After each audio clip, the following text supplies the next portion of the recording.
wait to see her. I'm supposed to be up here.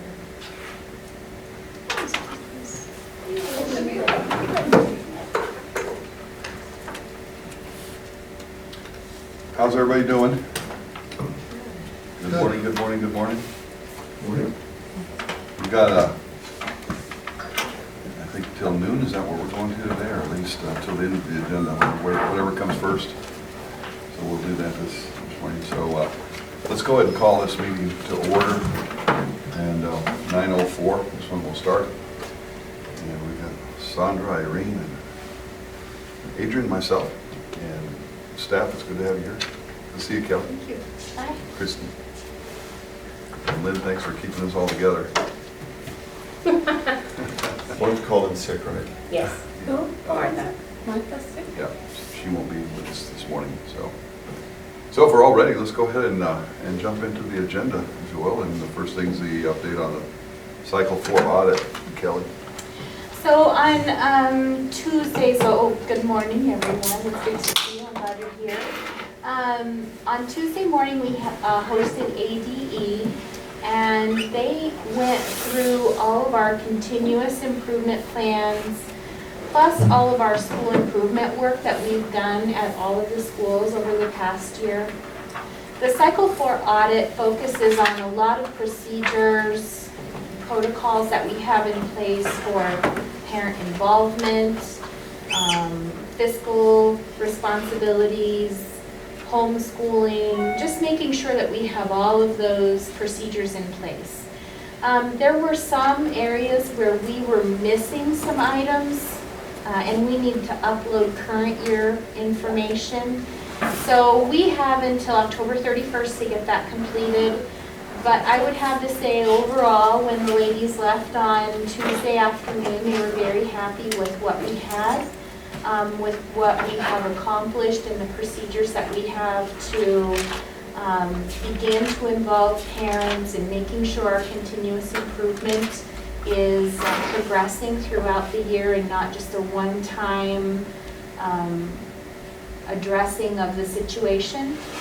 So we'll get a formal report from them in the next several weeks, and then again, we have until October 31st just to upload some current documents.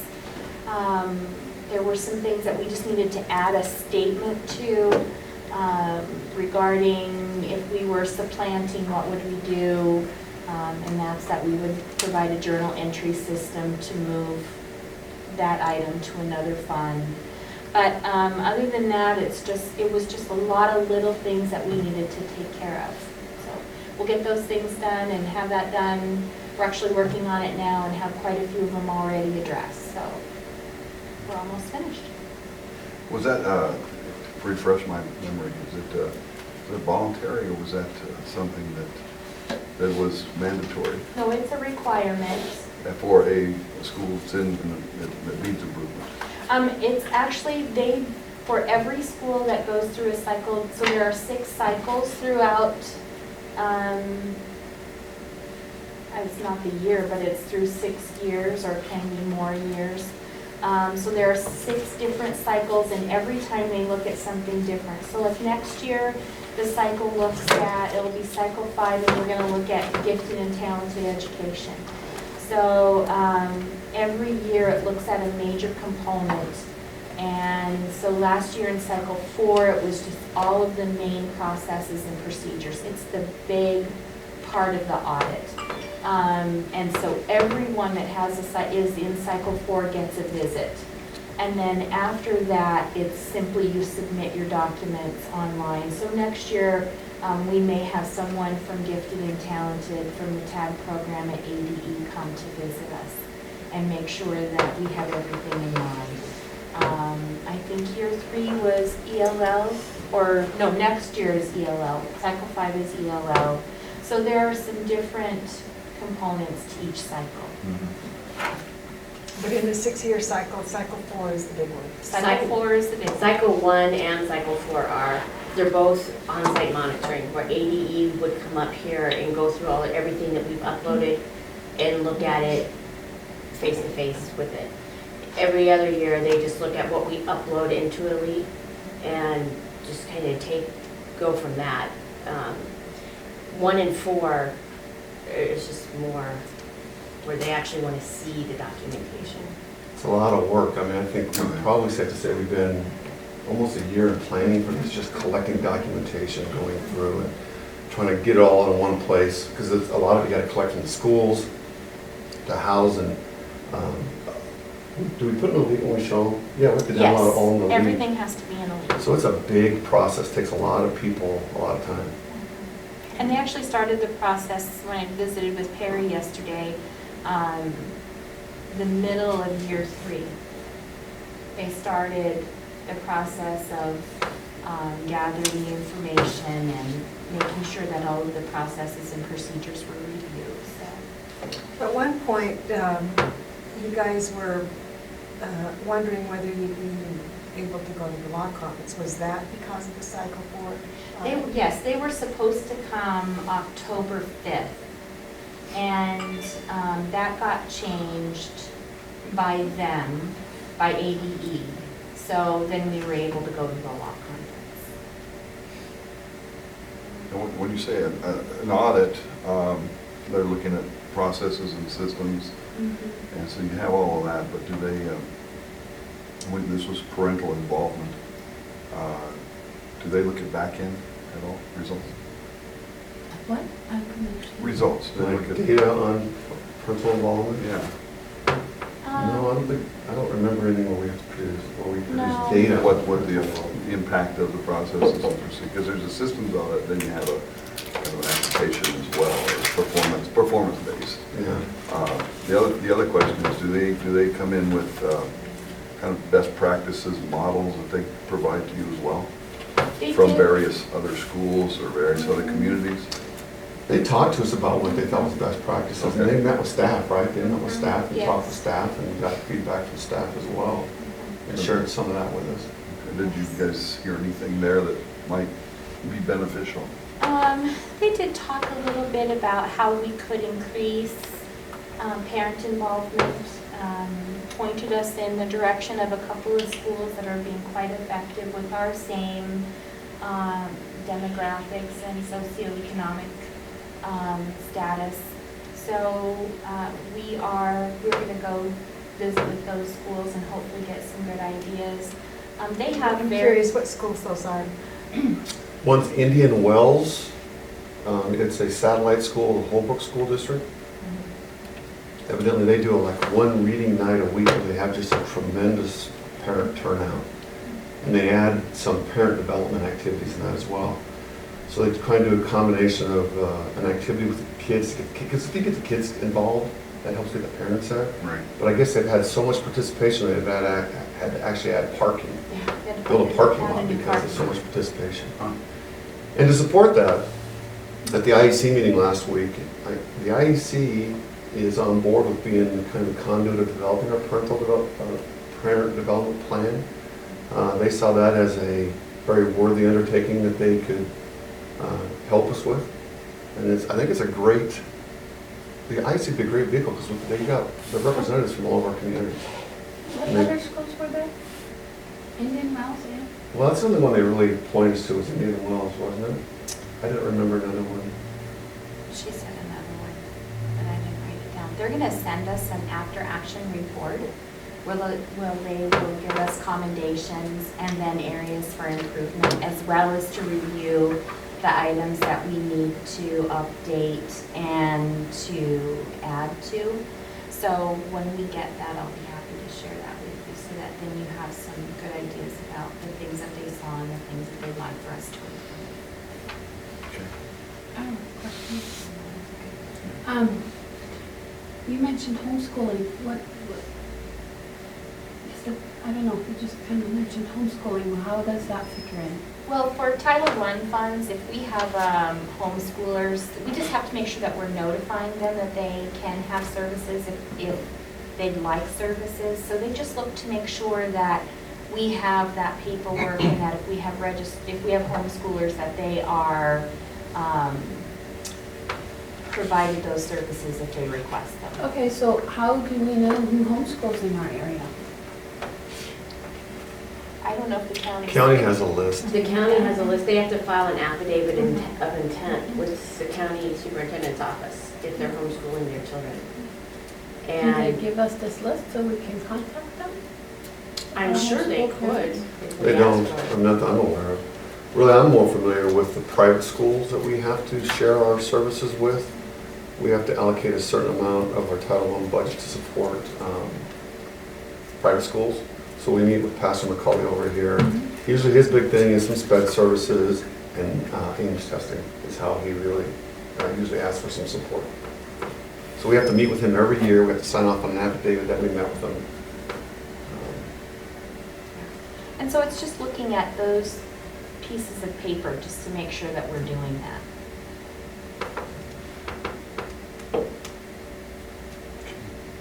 So that's a big relief to get that out of the way. Yeah. Because that's a lot of work, a lot of preparation. Especially when Perry was the primary driver of collecting all that paperwork and Kelly had to step in. She did a great job of getting caught up and being able to present our documents to ADE. So the next one, which is, which did you say? So it'll be cycle 5 and that'll start next school year. And what is the topic? ELL and, I just said it, ELL and gifted. Oh, okay. Okay, any other questions, guys?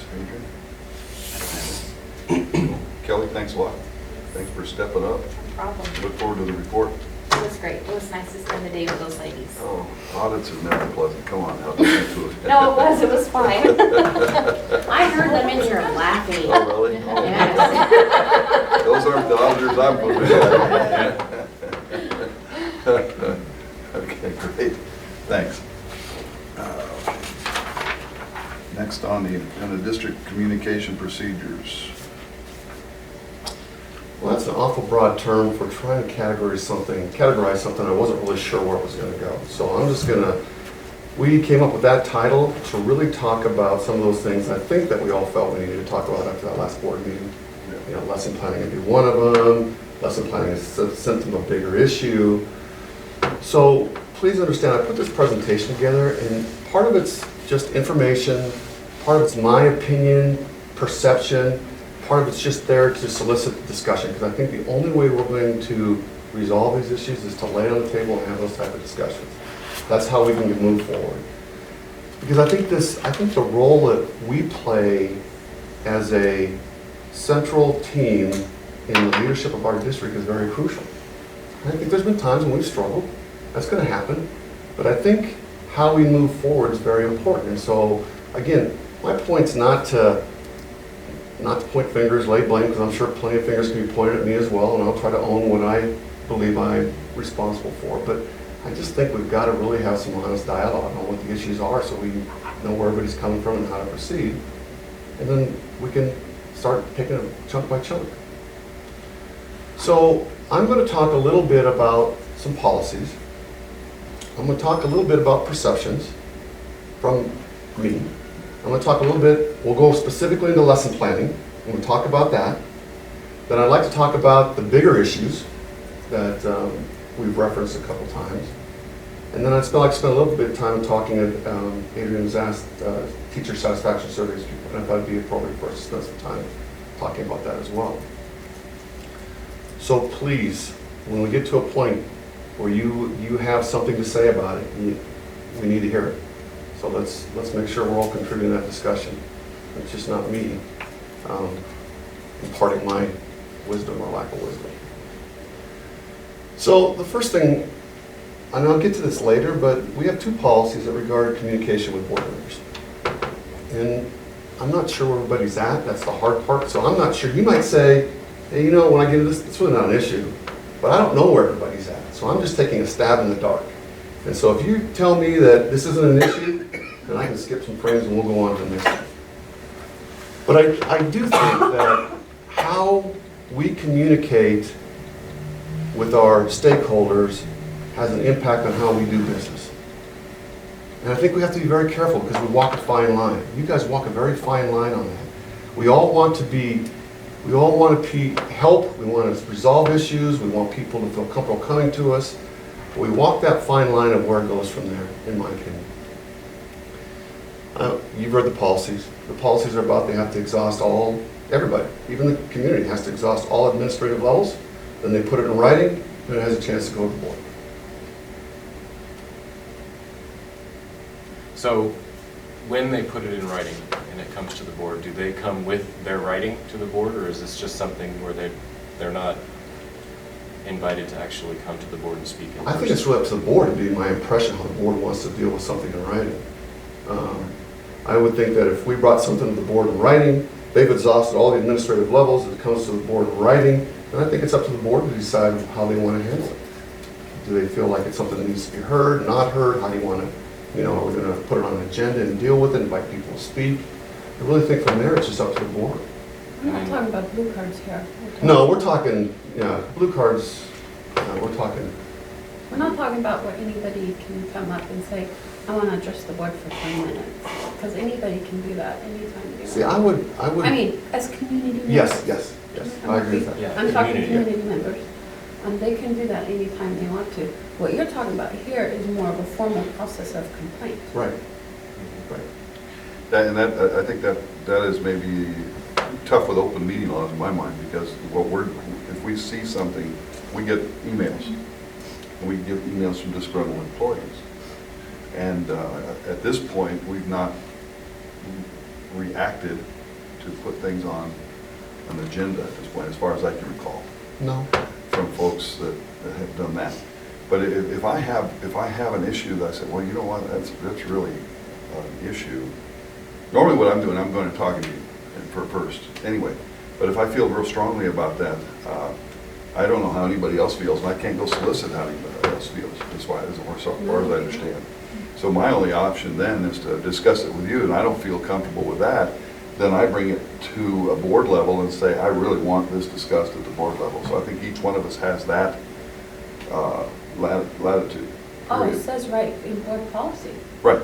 And so, but I think, like I said, I always take my first level of responsibilities to make sure and talk it out with Jim, and if I'm not satisfied, then bring it to the board. Is there another way to do that? Well, I think sometimes we miss out as administrators on chances to really understand the true issue and to really understand, sometimes we screw up. And if we don't hear from the people, then we don't have a chance to go fix it. Sometimes that's coaching opportunities. You have, someone has an issue with the principal, I get a chance to talk to them, you find out details, you're going, wow, this is a chance for me to help this principal understand a better way to deal with that situation. But part of the problem is that people go to board members and address the concerns, and then they don't come directly to us. So I would say the first thing that you want to do is strongly encourage them to come to the level where the issue can get addressed, so we can get details. So we have a chance to react, we have a chance to respond, we have a chance to see if maybe we made a mistake or have a better way of doing something. And I think like in this lesson planning situation, I'll just kind of keep my fingers crossed, to be honest with you. I'll own it. I completely misread that, but I wasn't getting any complaints. So I'm thinking, okay, we're settling in. People don't like it, but, we're making an adjustment. And that was a big misread on my part. So, but I think you guys were getting a lot of feedback on lesson planning. I didn't get any. The last time I had a feedback on lesson plan was last year when I met with Lakeview teachers. And at that meeting, we listened. We spent probably an hour with them. I did the same thing I did with PA. Guys, this lesson plan template's our best thinking. If you've got a better way to do it, I'm flexible. Give me something to look at and consider, because this is my best work, our best work. Give me something to consider. And that never happened. So, and the same with PEA. But Jim, why did it never happen? Did you not follow up with them? Well, I never got anything from Lakeview teachers. On PEA, I would say that was probably a discussion 3 or 4 times with them. I even set up a meeting for them to bring as lesson planning as the subject. Penny came in very frustrated that she couldn't get feedback from any teachers, didn't have anything to produce for them. We might even have 2 meetings set up. So at the same time, I'm thinking, I guess people are making adjustments. And that wasn't the case. Again, I'll own that. I don't have a problem with that. I think we'll fix it I think we'll put measures to try to address it now. So that's where we were at with that. So I think the big part is if you can funnel, and people aren't always comfortable, I get it. But if we can talk to them directly, it really helps us understand and respond to them directly on issues. And you're not always going to be able to get people in here. So then I would say, let me know. And if they're not comfortable using their names, then I'll go to, I might go to Paul and say, Paul, Bob heard this out in the community from a community member. What do you know about it? And then we'll try to give you a response, but and then we're just bouncing back and forth, and it's not very effective. Whereas if I can talk to that person, then I can go to Paul, or even set up a meeting with Paul, and I can respond to that person. Yeah, somehow we have to get to that safe ground you're talking about. Right now, we don't have it. And, where people feel safe going somewhere and discussing it no matter what level. For whatever perception or from whatever reality, there's a lot that feel they can't do that. And some of that's history. Like I said, I was with you. I talked to a lot of teachers, and up until about a week before the teachers came in, I'd heard, man, things are off to a good start, and everything's going really, really well. And I was talking to some elementary school teachers that I know, and but then we hear something different. But it's over that same issue that we've had for a year and a half, and so then I say we've got an overall system breakdown from the top to the bottom, and I feel the frustration everybody does with all of that, because there's absolutely, and I know you wanted to talk about lesson plans later. I apologize. That's all right. But there's absolutely no way, in just my humble opinion, that we need to be involved at that level of detail in this school. Absolutely no way. And when it gets to that, then, there's a big breakdown in the system. And like, you and I, how many discussions have we had over lesson plans? About, 6, 7, 8, 9 times we've sat together and said, how come this isn't fixed? Why are we still talking about it? They got to teach. And I have to say too, talking about there are numerous employees in this district that schedule meetings or want to schedule meetings to meet with Jim on various different matters.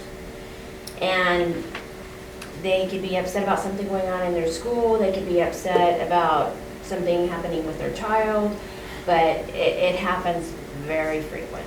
Right. And when they call, I try to follow that same rule of, have you talked to the building principal, or have you talked to your supervisor or the teacher, or to go through those processes before schedule an appointment to go in here. But they talked to him about a lot of things. So when I kind of, when I heard that statement, it kind of made me step back, because that door, people are in and out all day long, employees of this district, about issues that are bothering them. Well, one of the most important things that we did real early on, where I was at, was we really trained hard on chain of command, not to make it stiff, but to establish boundaries. And the big catchphrase was, you really want to solve an issue at the lowest possible level, get it resolved, and if you can, then go to the next level. And the policy then was, if they won't hear you at the next level, the door is open to go to the next level. But make the effort. But the big deal, and 95% of the problems get resolved at the lowest level possible. But it's a training issue many times. It's a matter of, they really don't know. And there's a big frustration once you don't know, and you feel like you're banging your head up against the wall, and you're trying to really get in that classroom and be effective. Yeah, but Bob, you just said that our employees don't feel safe. No, I didn't say that. Oh, that's what I heard. No, I didn't say that. I said, No, we have to have a safe environment. I don't know, I've talked to a lot of teachers that don't feel like the way that group felt. And as a matter of fact, I had people call me and say, I want you to understand, I don't feel that way. And like I said, that's a big group, no doubt about it. But no, we have to ensure we provide a safe. So I think some people feel completely comfortable going talking to whoever. But that's a matter of training and letting people know you're open. And anyone I've talked to here, it seems to me that that's what's happened, but like I said, a lot of it has to do with just training. Letting people know what's going on. And I think some of the breakdown, just I was talking to Stacy and Kelly and a couple of folks, I think some of the breakdown may be in the lesson plan area too, is a training issue. Where people don't know, really, they don't know the expectation of what that form's about. They're just said, here, fill this form out, this is what things have to be, and we'll come and check and make sure you have every block filled out. Some of them are doing incredible amount of detail, some aren't. Some are being effective, some aren't. Some are using them, most aren't. And when I hear someone says, it took me 10 minutes to fill this thing out, I'm saying, how come nobody else can fill it out in 10 minutes? Have you applied it in the classroom? But if that's the case, you know, everyone else is telling me it's 45 minutes to an hour and a half. We are going to, and I've invited a couple of teachers and actually had some conversations to see if there are some teachers that would be willing to sit down with Jim and I and walk through what their process, their thinking about the lesson plan and why it takes them so long. Because I did write a lesson based off of the textbook lesson, and it took me 10 minutes, and I gave it to Stacy, and I said, I want your honest feedback. Is this providing the what I would do, what student engagement is for this phonics lesson? And she said, this is what we want to see, 10 minutes. And you're saying that if you took that lesson, that's exactly what you would use to teach. You would use your lesson plan. I absolutely would. And then afterwards, you'd come back and you'd evaluate your lesson plan against the actual performance in the classroom and say, this worked, this didn't, I need to change that, and now I'm ready to go. Well, see, you know, and I hear what you're saying, you're bringing in some, but like I said, we've got a whole bunch of teachers that do not agree. So you get a sampling, I think there's a training breakdown. Yes, and absolutely. So that was my next piece, was that, so then in talking with Stacy, she said, your level of understanding of writing a lesson plan and developing a lesson is completely different from the teachers. So we need, training is something that we do need, but we are working through, Jim and I would like to walk through some processes with some teachers so that we have a better understanding of what they're thinking as it takes them 45 minutes to write one lesson. Right. But like I said, I'm still really committed, again, my personal opinion, you know, we're open it, but we should not be involved in that discussion. And like I said, if you push me to be involved in that discussion, I'm saying we're not going to do lesson plans anymore. We're done. That's what you would say? Yes, absolutely. And I said we're going to go to a program that is completely, totally curriculum mapped, and the teachers will teach by it. Period. That's not that, wow. I mean, like I said, I'm talking very personally and individually, so lesson plans are not going to be an issue anymore. I agree that we shouldn't be in the minutia of how the lesson plan gets put together, but there's two aspects to this that I think are worthy of us dealing with, and that's number one, the administration essentially, at whatever level, is placing a requirement on the teachers that cannot be completed, according to many teachers, within the amount of time they have during a day, which is then forcing them to go out on their own time and complete this requirement. So it's sort of, yes, there's a norm, I guess, of teachers doing a lot of stuff at home off the clock. But we can't take advantage of it. We can't say, all right, you're going to be doing this at home anyway, so we might as well just let this bleed over. So that's kind of the first aspect of this. We can't be placing requirements that can't be met during the business day. And the second part of it is, even if it could be met, we're talking about a requirement that by their estimates are taking up to 25% of their time. So I mean, this is not trivial. This is a serious amount of money that we're talking about in terms of the time spent doing this task. And are we getting the benefits from that time? So if we look at this over the last year where this lesson plan has been in place, can we see that that amount of time put on this effort has actually given us the benefits that we're expecting over the last year. So I think there's something to look at there. Yeah. That's where I think the board's involvement needs to begin and end. And, in terms of what the template looks like, I don't know that that's something we need to get into. But Right. if there's going to be a requirement that's that big, then we need to understand it. We need to know why it's there. We need to see that the benefits are happening that we're expecting. Right now, I would say that it's very possible the benefits aren't there from over the last year, and we've got a significant negative consequence of it hurting morale. Yeah. Well, Yeah. okay, I've been studying a lot of work policy lately, and and I agree with you that we shouldn't be micromanaging. However, in board policy B 2750, it states, the board reserves the right to review all administrative regulations. The superintendent shall provide a copy of each district regulation to each board member prior to distribution. So I do think we have the right to look at this, and a lot of times I feel like whenever the board wants to look at something, we get this thrown in our face, well, you're micromanaging, because, and that concerns me. The other thing I found in our policies, it says, and that's policy C1350 CFD, it says, the governing board may delegate to a school council the responsibility to develop a curriculum and may delegate any additional powers that are reasonable and necessary to accomplish decentralization. And it's talking about school block councils at the individual schools. And I read that to mean that the individual schools should be able to develop their own curriculum, and we can give them the power to do what they think is necessary. And then it says, the school council shall provide input for the creation of curricular and instructional strategies and designs that meet the unique learning needs of the students served at each school. A shared vision for curricular and instructional strategies and designs and the involvement of a variety of the members of the school and community who will be most affected by the results are essential. And the way I don't want to get into the details of lesson plannings. I don't have time to micromanage the schools.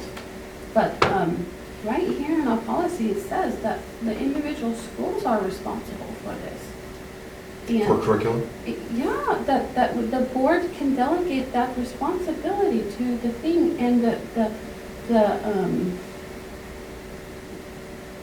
to decentralize so that they can serve the unique needs of their students. And what I heard the teachers say in the board meeting is that they did not feel that the lesson plan was a one-fits-all.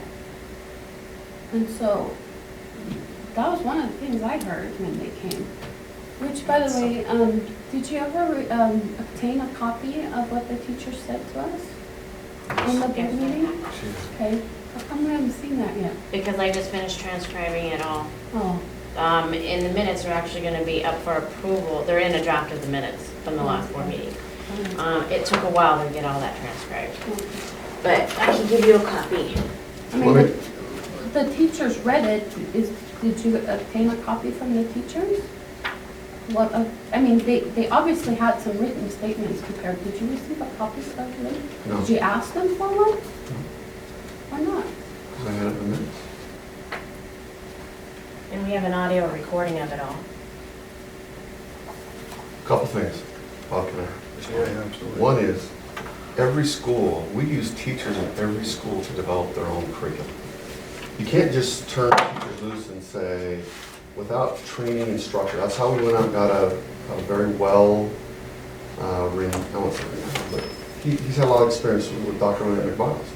He brought in the structure to help us use resources to make decisions on curriculum at the different schools. We use teachers to develop the curriculum at every grade level. That takes a toll. That's a lot of work that you're putting on teachers. So what Bob talked about is your other option. You can go out and buy a curriculum, and it has lesson plans in it. But there are a lot of non-negotiables when it comes to that. A lot more than we ever put in. The concern about doing this is, do teachers really have ownership? They didn't develop it. That's always the thing you weigh. Right now, our teachers developed it, they made it, we put them through a process to help them make decisions, but they made the decisions. And so, it's ours. Now, we could go this other route, but there's a side to that you have to be aware of. I would say that even when I was in the classroom, that a teacher's workday is never 40 hours. I don't know how you can do it from 7:45 to 3:45. And the reason I always, and no one's ever told me this, but our workday is 7:45 to 3:45. I was there when, it used to be 7:30 to 3:30, and then when we moved the times back, we changed to 7:45 to 3:45. In my mind, the expectation was because teachers are going to have to take stuff home to do. You got to do grading, you got to do lesson plans. I did it back when I was in the classroom. I don't know how you can be a teacher and not take some stuff home. Yes, it has to be reasonable. I would agree with that. But I don't know that, can you guys see that happening?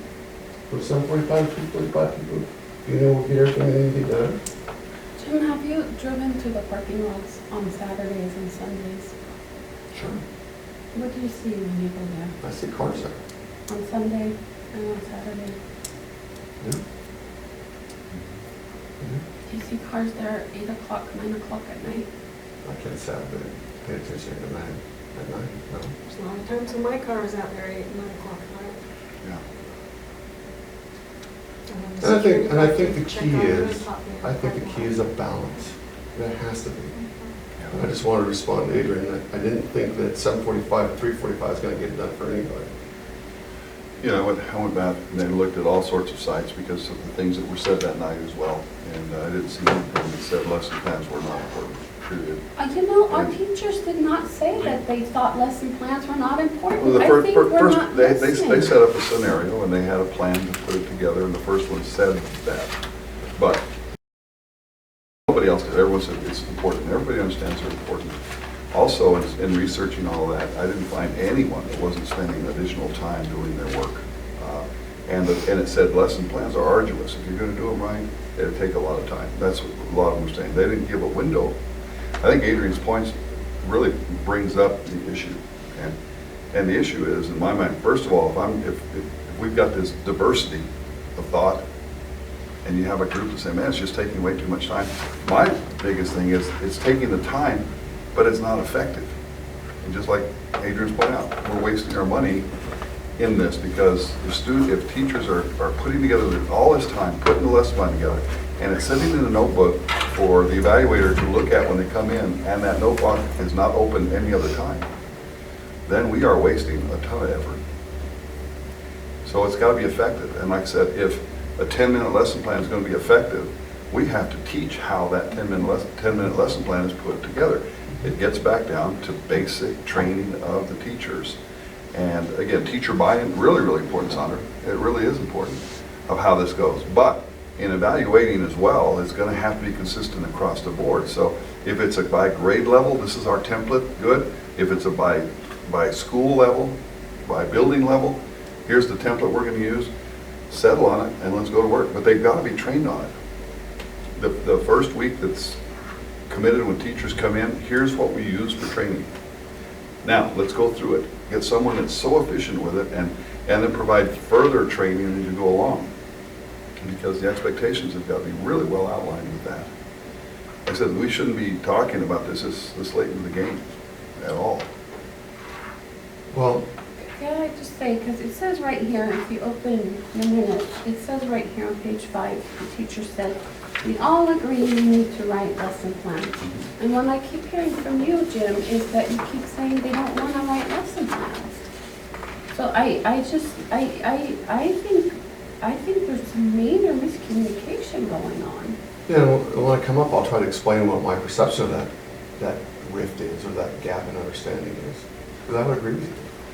I would say that when you ask, you're not going to get very many teachers to say, no, I don't believe that planning is necessary.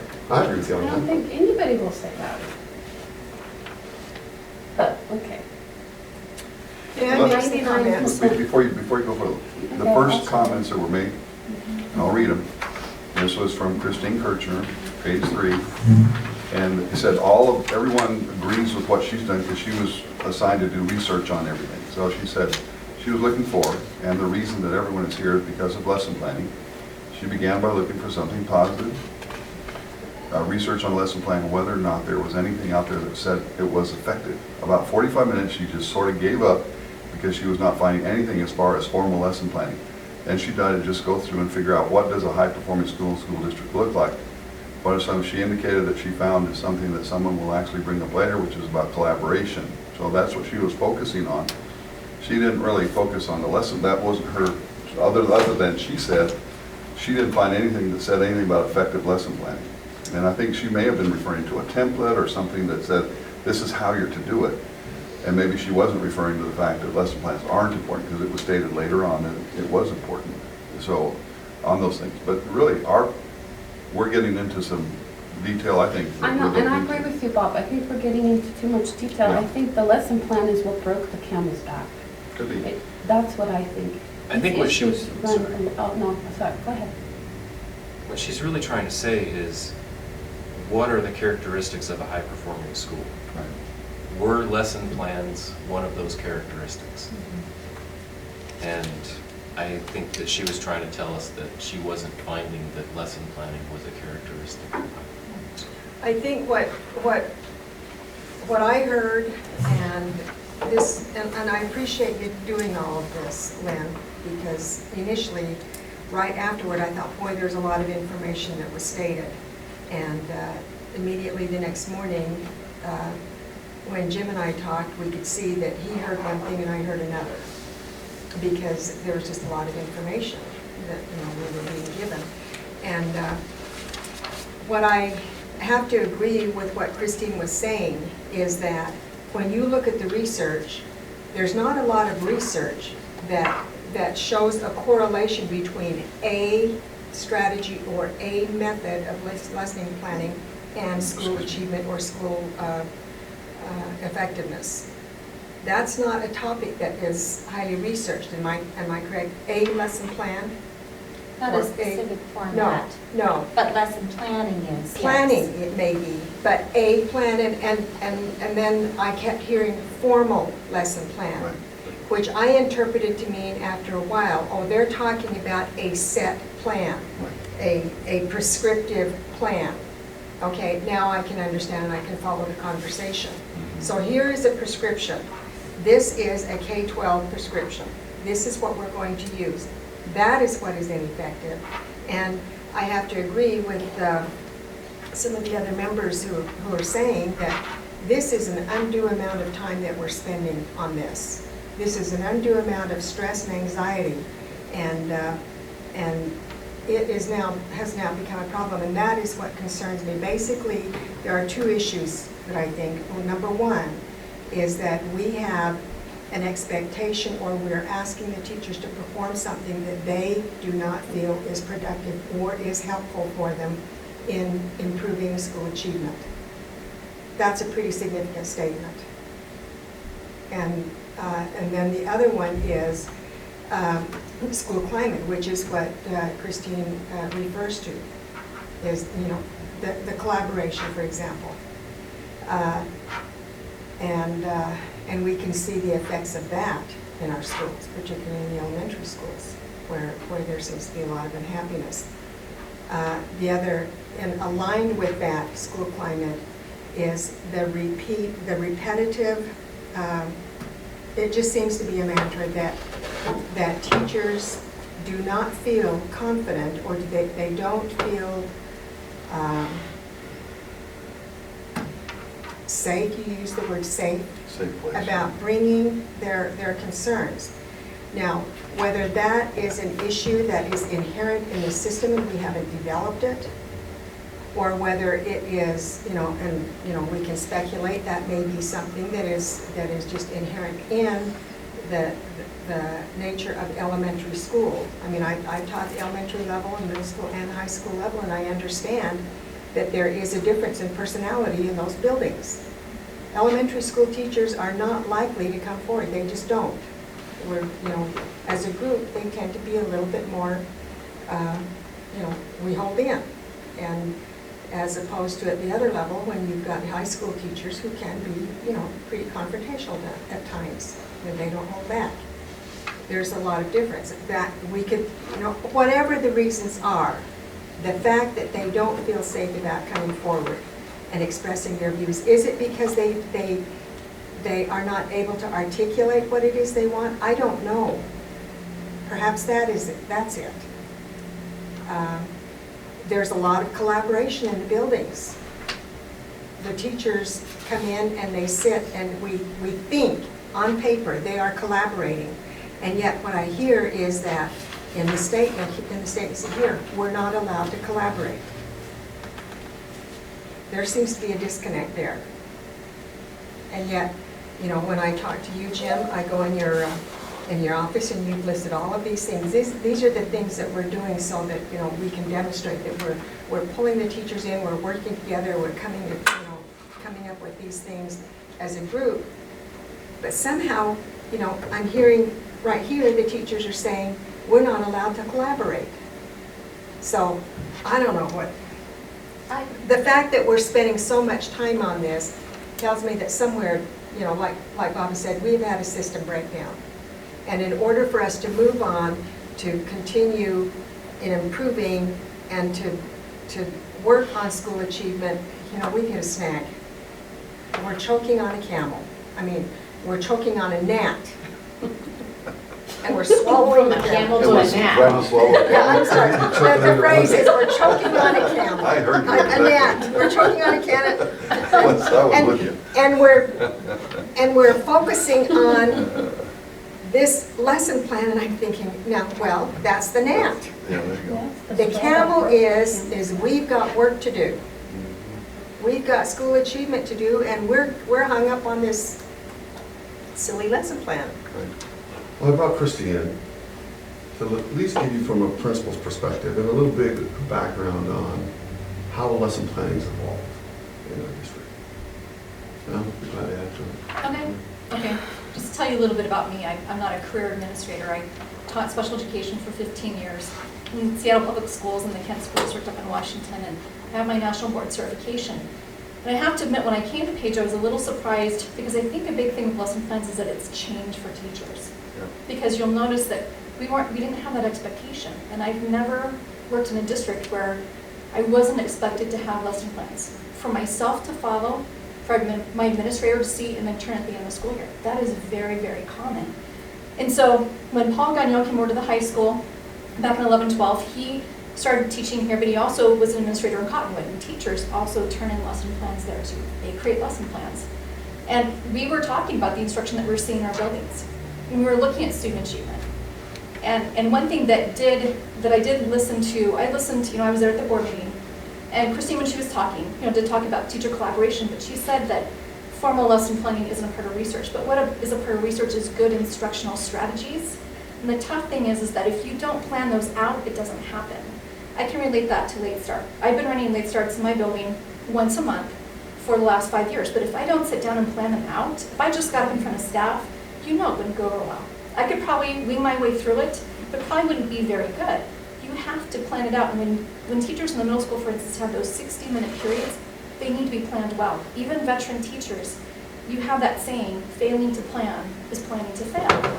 It's really difficult to get up there and teach topics, especially now with Common Core, and especially with the more hands-on real-life applications. It's a change for teachers.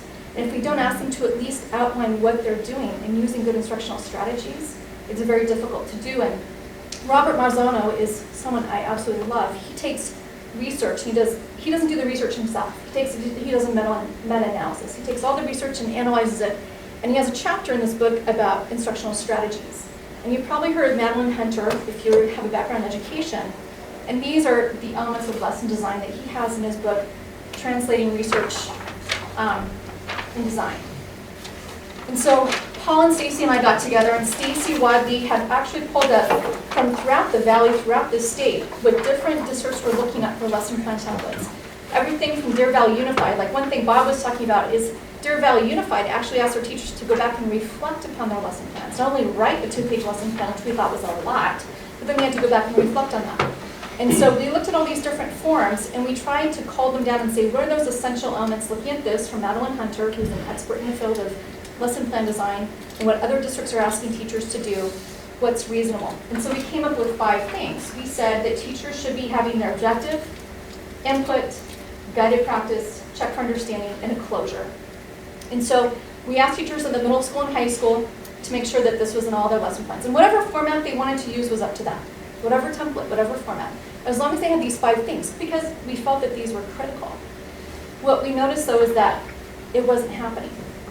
And that when you ask people to use their own template, it was not happening. I'm going to give you an example just this month. I have to say that in my building, majority of teachers write lesson plans. They're very good about that. I walked in yesterday, for instance, to a math teacher. He was very apologetic.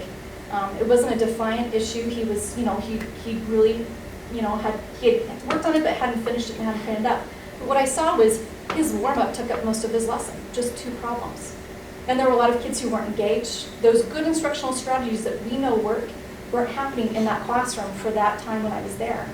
Another example this month is I walked into a social studies classroom. The teacher was using that time to put grades into Power School. And the kids were watching Channel 1, which is a news channel, and they were just supposed to take notes. That, if you were a parent and you were watching that, you probably wouldn't be too pleased that your child was doing that for 60 minutes when we only have 180 days during the school year. Really, it's my job to be an instructional leader in the building and ensure that students in every classroom are being exposed to good instructional strategies. So during that school year at the end, we took those forms and we gave the teachers throughout the district a choice in a lesson plan template to vote on. So here's a sample of an email that I sent to my staff on the 16th of May. And most staff in my building were actually using this current lesson plan template. This is actually one that a teacher had found online that matched our T4S, Teach for Success consultant who worked with us, talked about student engagement, what the teacher does and what the student does. And so a lot of teachers in my building really like this. Did you say you're using a different template? No, this is what we're using back in 11-12. Oh. This is what teachers in my building, most of them were using. It was up to them to decide, but most teachers liked this one. This is what many of them were using. The other, there are some people who weren't writing them at all. Is that all Is the there a rest copy that of we the get a email, copy? or- Yeah, it's a copy of the email. Okay, so there were 2,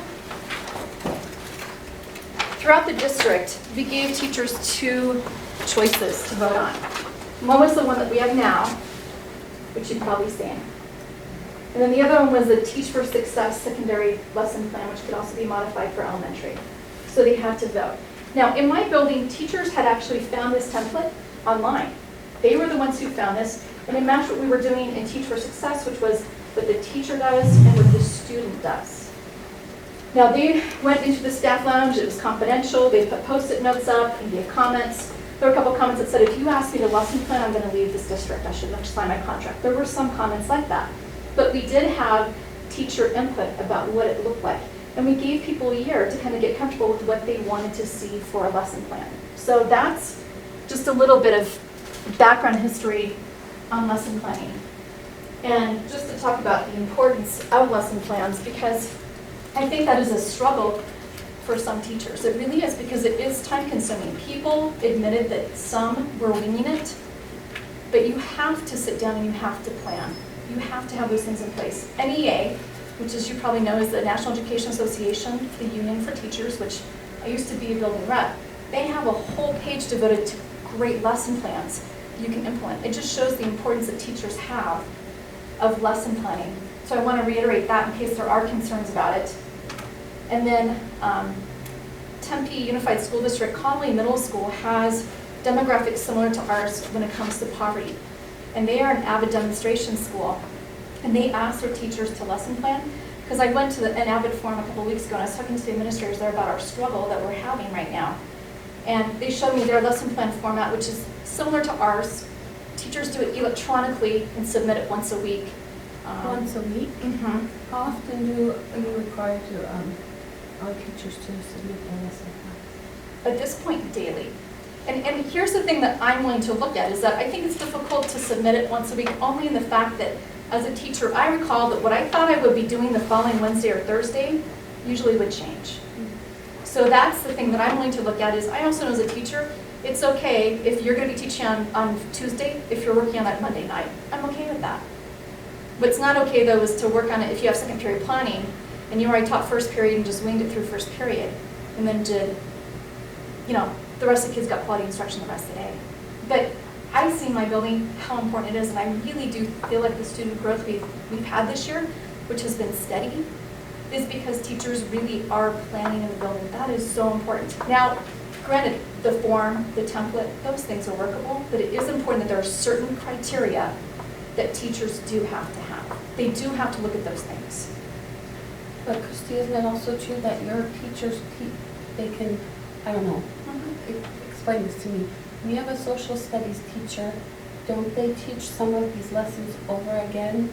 Like, if they teach like 2 6th grade social studies classes? Yep, So it's very different than it would be at the elementary school, is that correct? it would be. So but I do have some teachers that have 2 to 3 different classes. Like Right. back when I had a larger staff, Mhm. they had the luxury of maybe teaching 6th grade science all day long. And then they would just have one lesson plan Exactly. for that day, right? Exactly, yeah. So at the middle school, I have to say, it's pretty effective. And I've had teachers that came to me and said that they feel like the lesson plan format works for them. Yes, it is time consuming.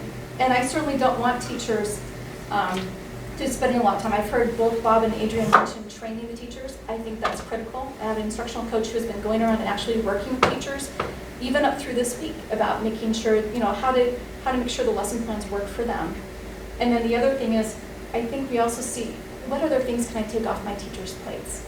I have to have those conversations. I had someone who did a great club last year, that this year said, I don't think that I want to do that. And I was very supportive. I'm not going to pressure someone into being obligated to be on another committee or being obligated to do an extra after-school activity, when really the most important thing in the building is the instruction. If that's where they need to spend their time, I'm okay with that. I'm not going to pressure them to be involved in other things outside of it that maybe helped the building before, but I know probably hurt them in everything else they're trying to do. And just to clarify, at the elementary level, we asked them to do a lesson plan in reading and math, Phonics phonics, and comprehension. comprehension, and math. Phonics, comprehension, and math. We don't ask Right, them to you do it. said 4 of them. What did you say? Phonics, Phonics? comprehension, and math. Those are the And only. reading. No, No. Phonics and comprehension are part of reading. yes. But they And- have to specifically plan for those 2 things, because those are the most critical pieces that help our little guys and gals read. So just, when we were going through this process and we would just give general guidelines for lesson plans and we were seeing what was being produced. We saw that in classroom instruction, you know, that was that plateau where we hit where our student achievement results weren't getting any better. We had discussions on how, if we wanted to pick one thing to impact instruction, that would be planning. Because that's what we were seeing when we were going into classrooms. That's what we were seeing when we do our lesson planning review on a formal observation.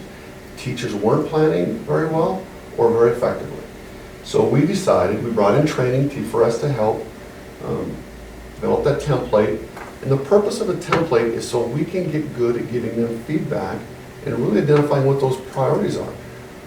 Irene, you're probably the same situation. When you came to the district, I had to do a 9-step lesson plan for Madeline Hunter. Did you have to do the same thing with Stacy's classes? But that's what we had to do back then. We did Madeline Hunter, Yeah, but I 9 don't steps, remember 9 steps. I remember this format here. Is that 9 steps? probably. I just remember Madeline Hunter. So that was, the purpose And was, to be really honest, Madeline Hunter, pretty much, once, you know, she introduced all of that, and it just made sense. It just, I mean, those terms are still very familiar to us right now.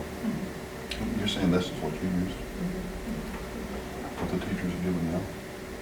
What it is? No, that's not it. There are pieces of it. Yeah. It's not It's actually. just, just it's a one piece hybrid. up.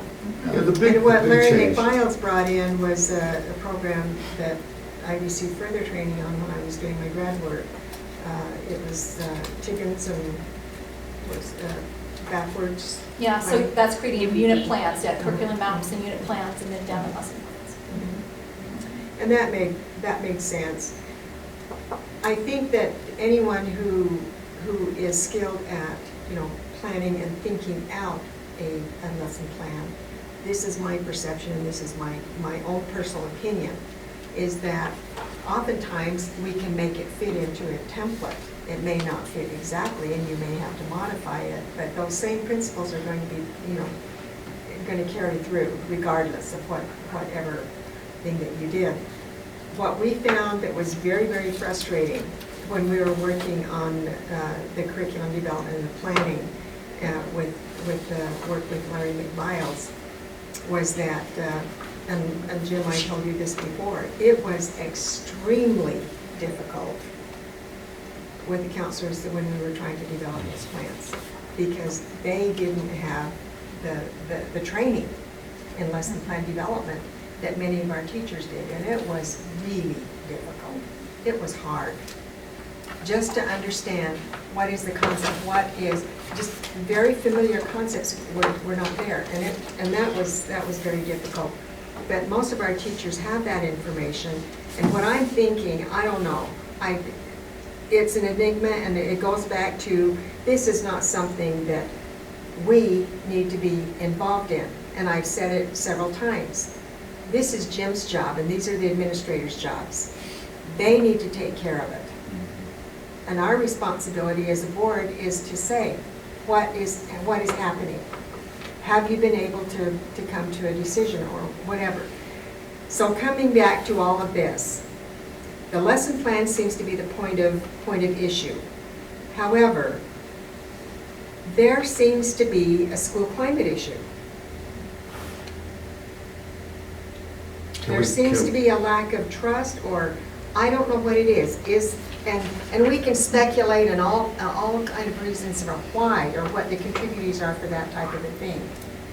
But the fact is that we can't move on and ask the teachers, or we can't expect the achievement levels to improve if we're hung up on this. I mean, here we are, hung up on an ant.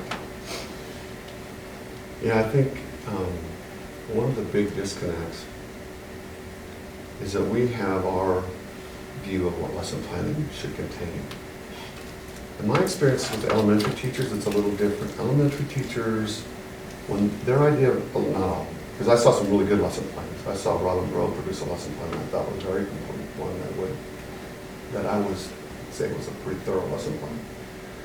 But a lot of elementary teachers are used to agendas. They don't, it's at this time I'm going to do this, I'm going to do this, I'm going to do this, I'm going to do this, I'm going to do this, and it's just a list of activities.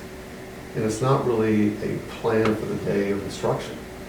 And getting them to transition from creating a list to a lesson plan is a big transition for them. And I think that's part of the struggles.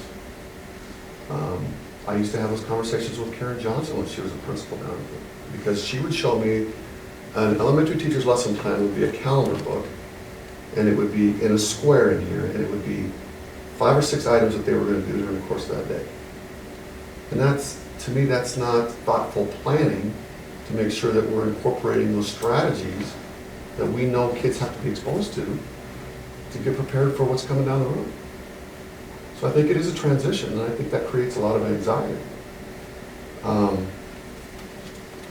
I would agree with Bob. We probably need to do a better job with training, with PD. That has to be a part of it, because it's becoming very evident that we have a gap. When we talk about lesson planning, our understanding is this, particularly with elementary teachers, their understanding in some cases is this. We got to help with that. What I'm wondering is, at an elementary level, and I can see maybe kind of a little bit of, I'm trying to think through, okay, what is the issue? When you talk about that oftentimes lesson plan is just, the blocks of time. Well, I can see why that occurs, is because in most elementary classrooms, particularly in the primary grades, you're changing activities approximately every 20 minutes. The concepts are short that you teach, and you've got a lot of activities going on. You've got kids going to their special classes. You've got kids being pulled out, and you're trying to manage all that. Just in the reading or the math areas and the primary areas, those academic areas, you are differentiating to a level that middle school and high school teachers often don't. they don't have to. But you're teaching children in the very developmental stages, and you're having to accommodate those children, especially in the primary levels, who are pre-literate, as opposed to those who are pretty accomplished readers. You've got huge spans, and you've got to make sure that there's activities. When I first started teaching elementary, that was the most difficult thing for me to get the handle on. It is, conducting a 3-ring circus. Literally, this is what you're doing.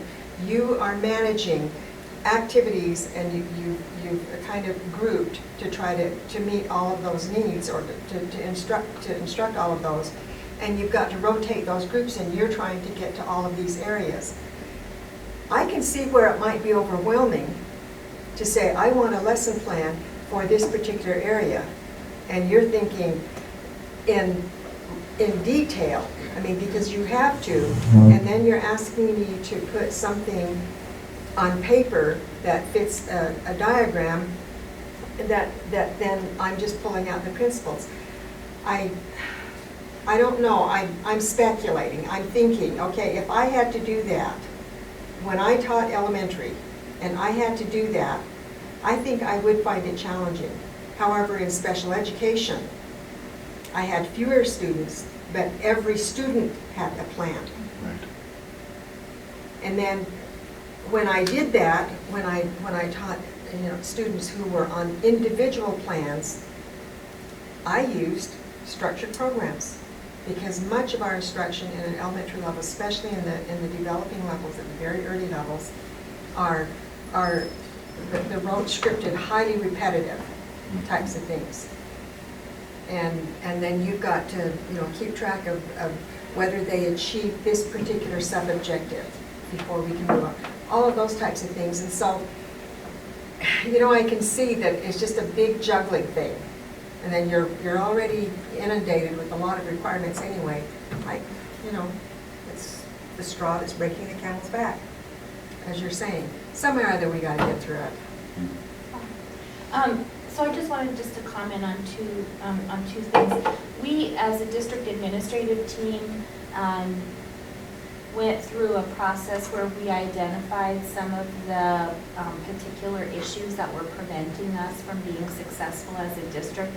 And we did identify culture and climate. So as an administrative team, we are working on that. We're working through some processes that the building principals can go back and work with their staff to begin those conversations and to begin the improvement of our culture and our climate, because that is #1 barrier to what it is that we're doing. The second thing is that, like Irene, I taught elementary and I taught special education, and we did have to change activities, and it was quite involved in getting through the day every day. But the new standards are asking teachers to do things differently. They're asking teachers to focus and take kids to mastery, where we didn't used to do that. We didn't used to expect kids to have mastery of concepts until they were in middle school, high school. It's different, and our teachers need a lot of PD on that, and a lot of understanding on what that looks like.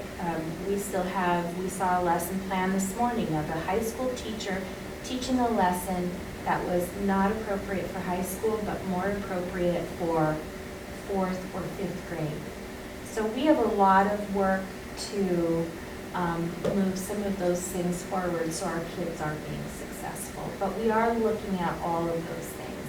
And I guess I only want you to know that there is a big difference between the way that I taught when I was a teacher to the way that teachers need to do things now. And the planning is an important piece of that. So that's. There's been a lot of compare and contrast today about the box with a list versus the lesson plan that we're asking them to do. the teachers that I've talked to, none of them have either gone down the road of I don't want a plan, or even something as simple as the box with the list. They're talking about a full-blown template. They've showed me their desired template, and it looked more complicated than anything I'd want to do. And they're saying, this is what we want to do. And I'm sitting there thinking, you know, how is it we're contrasting the lesson plan to almost nothing when they're coming to me and saying, this is what we're trying to get done?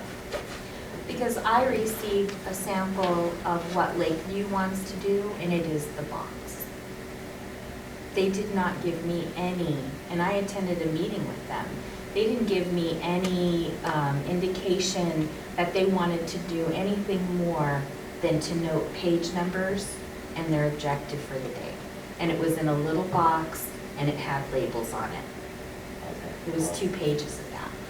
But you bring a valid point, and I think we can address that. Because I went to Desert View on Wednesday morning, late start, and we had a chance to talk to staff about lesson planning.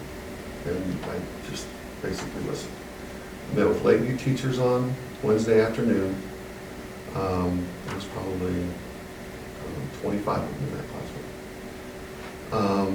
And then I went back to Lakeview on Friday, and this is what I communicated, is that lesson planning remains an expectation. In my opinion, we have, and I don't think there's a lot of argument there. I think what does lesson planning look like is going to be the discussion. We're going to use the existing template. The thing we talked about was, we're not asking for tremendous detail. If you're using a student engagement strategy and it's think, pair, share, that's what you have to write, think, pair, share. That shows us that you've planned for engagement, and that's what we should see when you go in your classroom. Focus has been, Focus is the electronic software that we purchased to store our curriculum. So people can go in and make electronic changes easily, it's always captured. It's also there for teachers to put in lesson plans so they're captured and they can make easy revisions. That seemed to be a point of contention, so till we get the bugs worked out of Focus, we suspended that. You don't have to put them in Focus. Just put them in the template, have them in your classroom, and that's what we will accept now. Hopefully we get the bugs worked out. We can come back with Focus, because Focus was really focused with the intent of being a tool to help teachers. I think the formal feedback rubric that we designed over the summer, the original intent was we were getting feedback from teachers that some of the feedback we gave when we went in and looked at lesson plans was not always consistent. So we developed a rubric that would help give more consistent feedback on formals and informals, right? Yeah, that's what we're using them 5 times during the year. Just to be more consistent so that they were getting that consistent feedback. I think it created some confusion. We are now have a group of people already working on that to revise that, making it more useful feedback for teachers. We're going to put a group of elementary teachers from both schools. We're going to try to do it right. They're going to look at research. They're going to come up with a template they feel that works for them. I don't think we feel like it can't look differently at Desert View and Lakeview. We're going to pilot it. We're going to have them try it. And then we're going to come back and present it to staff and get feedback. And then we'll take a look at the secondary. Secondary, I think, is a little bit of a different issue with priorities, because you have some teachers, because of our size of our high school, at the secondary level, that have 5 or 6 classes, and they're having to do 5 or 6 lesson plans. I don't know, you can't say they can't plan, but we're trying to make that as accommodating as possible. I know Paul and Christy are both looking for accommodations for some of those teachers on what that can look like. Because some of them have between 3 and 5 classes during one class period. So, some of them are writing 55 lesson plans for a week. So we want to look at that process as well. So we'll stagger that. But they've also made accommodations at the high school. 55 lesson plans, different lesson plans? Well, they're not like at the high school. You got to see teachers they might have like architecture 1, 2, and 3 in the same class because they don't have enough kids. They can write one lesson plan to meet those 3 groups. You just differentiate within your. Yeah. Yeah, you have to differentiate within your lesson plan. You But at don't the have very to- beginning of the year, they were writing one lesson plan. And that was an each. accommodation we made, Yeah. or Paul made. Do you have any of those situations, Christine? Not in middle school. High school is a little more challenging because you have teachers teaching so many different planning periods because of all we try to offer. What I'm wondering about is, one of the issues that was shared with me was that the plans that are being done, the 3 required areas, the phonics and the Comprehension. comprehension and those are the 3 areas that are required. Well, each of those is approximately 20 minutes of instruction. The plan that we're asking the teachers, you know, to provide the plan for is approximately 20 minutes of instruction. And if, supposing that apparently what I'm hearing is that 45 minutes is a stretch and perhaps an exaggeration, and if a teacher is actually taking 45 minutes or longer on a plan, that perhaps they don't know how. And that's what we want to find out. That's why I've asked varied levels of teachers to talk with me, to go through their processes and their thinking about lesson planning, so that we can have a better understanding of where the disconnect is. Because if they are writing these lesson plans to support their work in their text and their common resource, it shouldn't take them that long. So we need to figure out what the disconnect is before we can even understand this whole process, or at least I do. And then, my understanding is that when the evaluator comes into the classroom and the plan is written for approximately, okay, just 20 minutes of instruction of these 3 areas, then is the evaluator coming in, making it a point to come in when that lesson plan is being used? Or do they just drop in and they may or may not actually see the lesson plan being used? They're just picking them up, right? Well, no, look, it would be different for me at the middle school, because when I walk in, Yeah. that plan is for what I'm watching there. And I do, like, I mean, teachers are following them, which I appreciate, because that's the key thing Bob mentioned, is you don't want a beautiful plan and then have a teacher not following it. But for elementary, I can't speak to that, although when you say 20 minutes, I'm hoping that that math lesson is for a 60-minute period It of is. time, and for the reading is for a Oh, but the phonics is, The phonics is, lesson you're is- right. it was specifically mentioned. You're right. The phonics is a shorter amount of time. It is. Okay, so the phonics lesson, the teacher has developed it, it's taken her 45 minutes to develop this. And so during the phonics instruction, is that when the evaluator comes in? Or is the lesson plan developed and the evaluator does not actually see it in action if they happen to do a walkthrough, or if they happen to drop in? Okay, if they do a drop-in, they use this little short form where they grab the lesson plan and they look at it and they make comments on the lesson plan itself. Whatever lesson plan is in that classroom. So I don't think that has to be tied to what they're seeing. And that's when they do their walkthroughs. You know, walkthroughs isn't evaluated, it's just data collection to report back to teachers.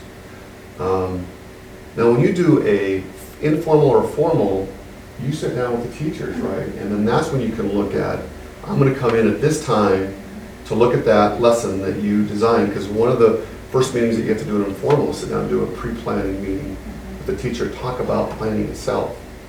See, originally, that's where we thought the coaching and the training would come in, is during that pre-planning conference. Because we'd have a chance to meet with teachers one-on-one. Hopefully it wouldn't come across that we were adding more training when we're already trying to get through the Common Core. Hey, we gotta reevaluate, obviously it's not working, so we'll try to figure that out. But the formal lesson plan, when you get the long rubric, was done during the formals and informals. And that's when you would go in and see that specific lesson.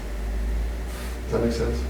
Because you have 2 forms of feedback. The formal, which we've suspended, and the informal, which you do when you walk throughs, and it's basically a yes or no, did you see it?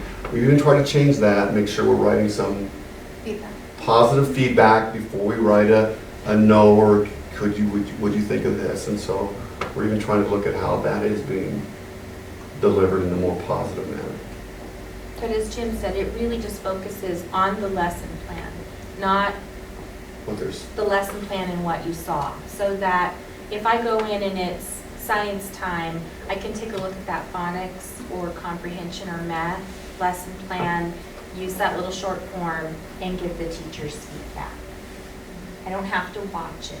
I should be able to do that in my office without watching instruction. which is really the intent of Focus. Because Focus, you should be able, when we get it working properly, teachers put their, they go into Focus and it pre-slugs part of the lesson plan. Then they just fill in the parts they gotta fill in. It's captured right there. As an administrator, Chrissy should be able to go in and give that teacher feedback electronically and not have to go in the classroom and fill out a form, and it's captured right there. That lesson plan's there for them next year. Teachers can go in, if you're a brand new teacher, you can go in and look at another teacher's lesson plan and use it if it's a good fit. But if it's not so detailed, if it's generalized, if the plan is, for example, like you say, if the student engagement says think, pair, share, then any teacher can interpret that. You can apply it. Right. What I'm hearing is that the time is spent on this plan, but the teacher doesn't use the plan because they do what is required to turn in the plan to have it prepared so that the evaluator can come in and look at it. But it's not something they actually use to teach. That's the feedback. That's just- Yeah. Well, I heard the Well, I same don't, thing. Yeah. when you only write page numbers, then I can give you examples of that, of elementary, high school, and middle school teachers who strictly write page numbers down in the book and don't add those student engagement, don't add the formative assessment. You can't use them. They're not usable. Yeah, they're not effective. Okay, so here's what I'm hearing. We've got a group of teachers, and the teachers who came and spoke and who signed the petition, I haven't seen the petition, but we're not talking about novice teachers. No, but some of them are just strictly writing page numbers down on their plan. Some of those teachers that stood before you. So when they come in and they say, this is not effective for me, we're back to, what Bob is saying. We're spending a whole lot of time, and what Adrian is saying, we're spending a whole lot of time on something that isn't productive. Here's how we're gonna try to address that though. I don't think any of us are married to the template. They just have to help us design a template that meets those criteria that works for them.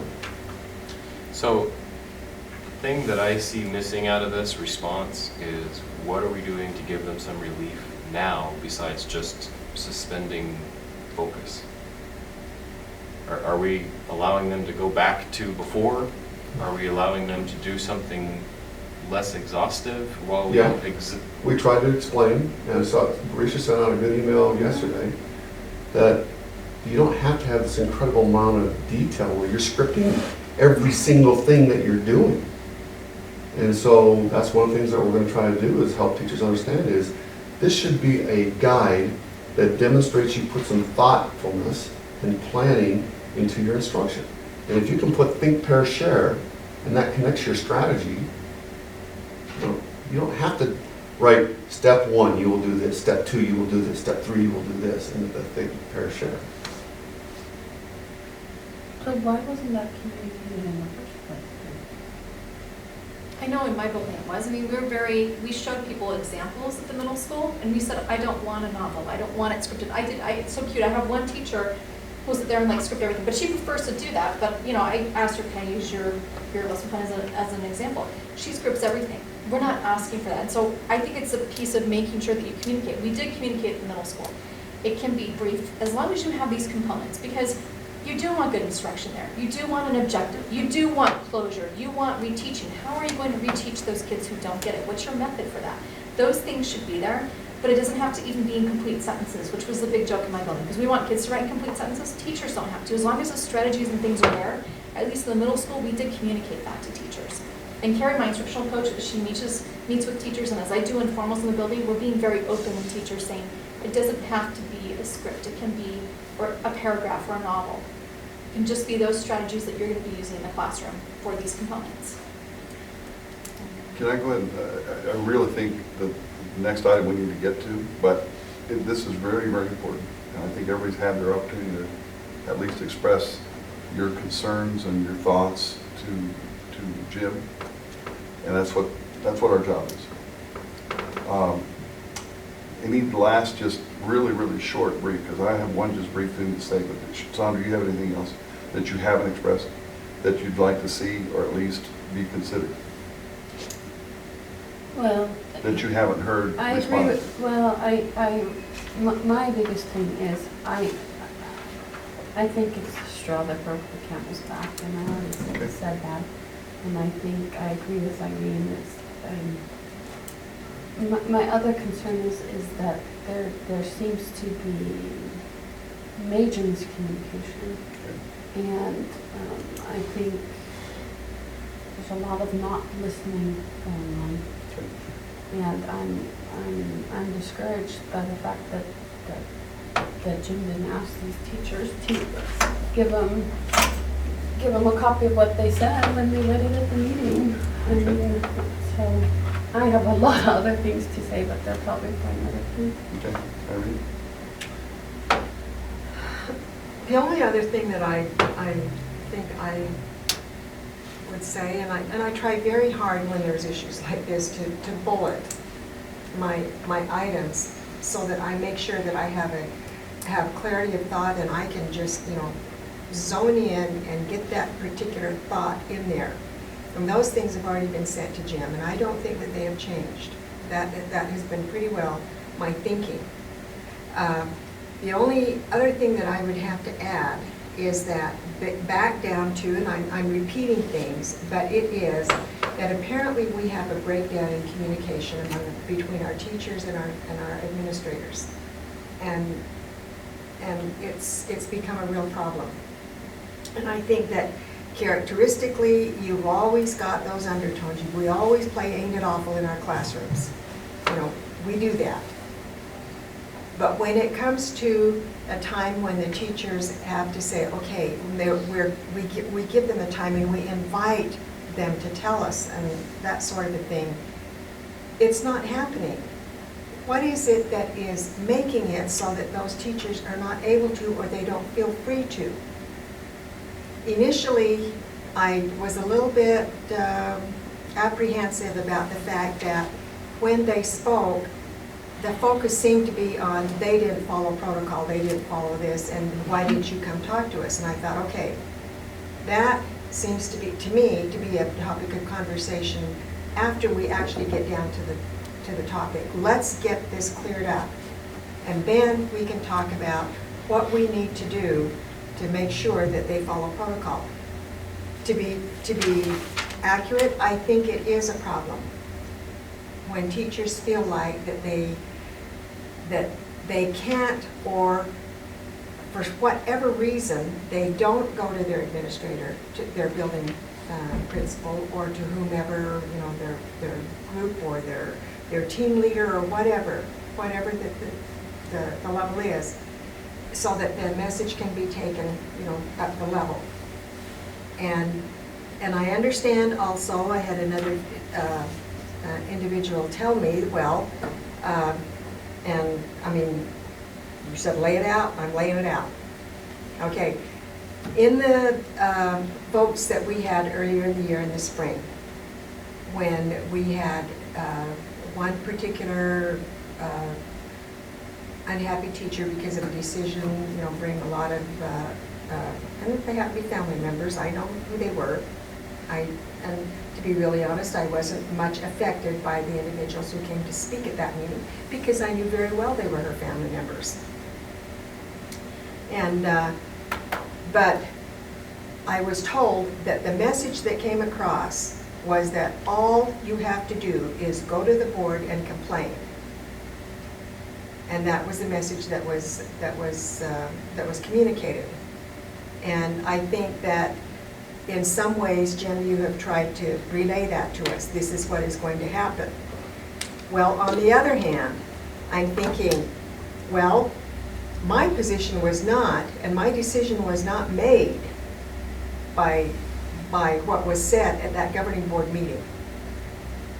My decision was made with a lot of reflection, and again, I laid out those things and bulleted them and communicated them to Jim. These are the reasons why I disagree, or why I will, tend to be leaning towards this decision. I felt like I made a lot of effort and did a lot of reflection in order to substantiate and to validate why I was thinking and why I voted the way that I did.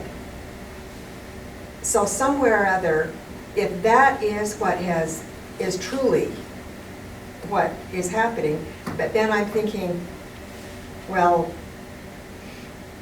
is that accurate? Is that the perception of the administrators? Are you asking? Mhm. Would you restate that last sentence one more time so I can make sure I can? Okay.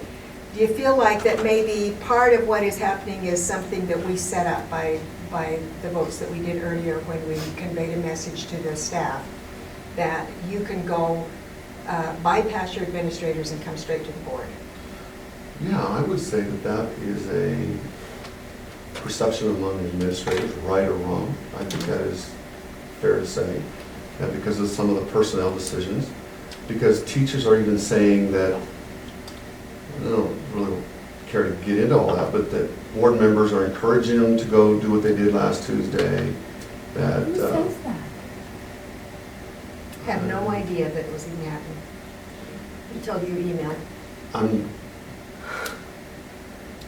just telling you what teachers are saying. So yeah, I would say that there is that perception. To be honest, I try to keep that in perspective because I think the board has let us do our jobs. I think we've disagreed on some personnel issues that have helped create that perception. But when I look back in how many years I've been in the district office, our governing board, for the most part, has let us do our job. And I think that's something we've always got to keep in mind. Yes, sometimes conversations aren't comfortable. Sometimes they're rough. That's okay. But I would say that because of some of those personnel decisions, that you've got some administrators who feel like they weren't supported and are probably hesitant to go down that road in the future because it's not very pleasant. Are you talking about yourself or the principal? I would say, in my regard, we got to do what we got to do. If we feel that we got a teacher that needs to be disciplined or a teacher that's not good for our kids, we have to do it. If the board doesn't support it, the board doesn't support us. Our job is very clear. We have a responsibility for those kids in those classes, and if we believe in our best professional opinion, and we've got the documentation to support that that teacher doesn't belong there or should be disciplined, and our job is to bring it to you. After that, it's your job. That's what you guys do. If you don't agree with us, you don't agree with us.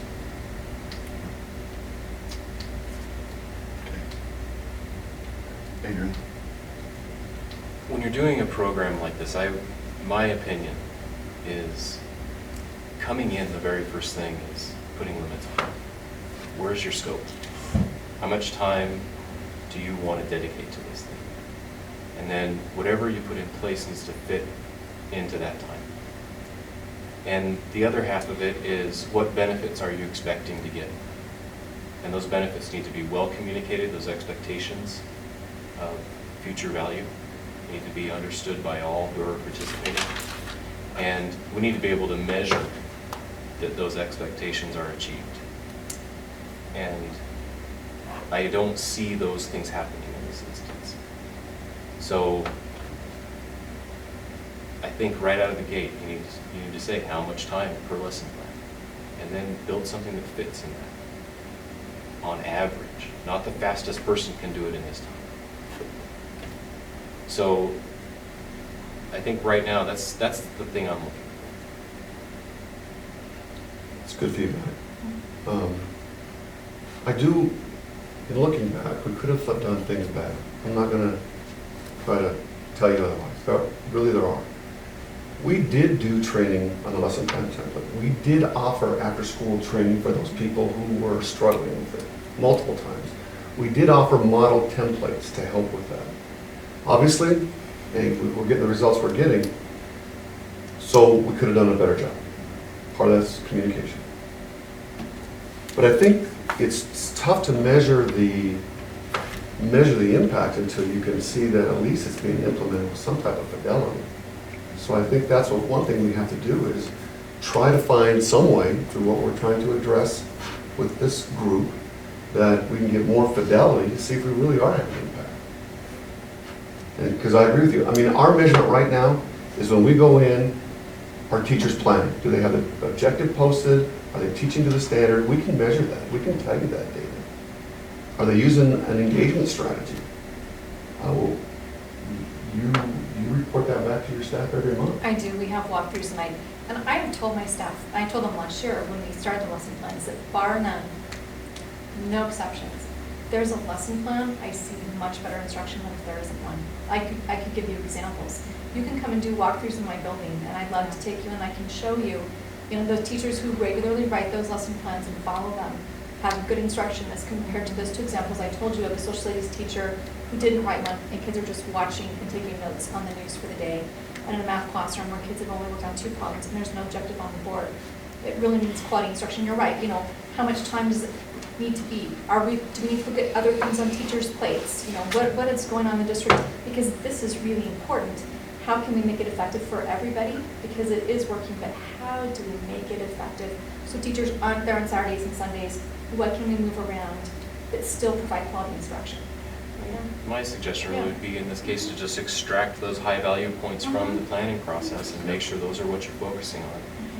And focusing on it in a way that gets the end result, not just did you do the plan. That's not a measurement. That's a compliance measure, but that's not a results measure. Are we seeing a difference in that teacher from when they weren't planning to when they were planning? So May I add one more thing? The other, sorry. No, that's right, that's good. No, it's important. Absolutely. Well, sometimes I kind of wondered in this whole conversation at times when, and I know that at every level there's frustration.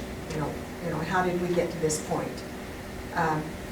But sometimes I wonder if part of the reason why we've got the issue with the teachers being unhappy and not being able to verbalize it is that, or to articulate in a way that the administration can respond, is at times what I've heard is an attempt to explain away or to minimize or to dismiss the complaints of the teachers. And well, it's because of this, it's because of that, and which leads into the discussion on the teacher satisfaction survey. I'll just say a couple things. I know coming into this meeting, I talked to several folks, and I understand and I can appreciate all the effort and time that this has taken. Anytime you're building a house, it's really awesome. You have this great plan, and you put it together, and then you go in and say, you know what, I don't really like where that wall is. Now you're going to start spending tons of money and time and effort to rebuild something is just excruciating, frustrating. It delays what you want to do, and we're in that place right now, and it's not comfortable for anybody. And like I said, I don't know anybody that has a stake in this, from the board to the administrators, to the teachers, to every bit of the staff it impacts. And I know it's pretty much, we've come to a halt in a lot of areas and we've put people behind in the things that they're going to do, but it's important. And I think the tremendous opportunity we have as a board is to utilize the strengths that we have, because everybody comes from a different area, and each one has strengths and influences that the other one doesn't. And that's what I appreciate about the board. So it's important to express your concerns, get them all out, and don't hold it back. And like I said, we talk about a safe place, we should create a safe place for ourselves as well. So don't take things personally. I guarantee I won't. And I would encourage the board not to do that either. Not to take it personal, and don't feel like it's a personal attack, but to get your things said. And I think we've done that. And so, in my estimation, if you haven't, you gotta get it out. Like I said, Well, let me that's, tell you that one of the previous workshops we had in here was not a safe place for me. okay. Well, like I said, we can sense that and say, hey, and that's what you say, you know, time out, I feel really uncomfortable here, and this is why. And we ought to be able to handle it in a mature fashion and come to an understanding. I may not be happy at all with what happens, but I still have to be in a place where I'm going to be controlled and understand it's not going the direction I feel it needs to go, but that's the direction it's going to go, and I'm going to support it. I have to, unless I completely, morally and ethically disagree with the place. And that's a whole different matter. But I think we've expressed, I know, well, I am sure. We were accused of being We immoral were. one time. I thought that was just you, wasn't it? I didn't No, think I I think didn't take that personally. I didn't take that personally. But like I said, the problems we're facing, I think we've expressed those. I think we still need to listen and be out there. And this school we've got a really good nucleus of people.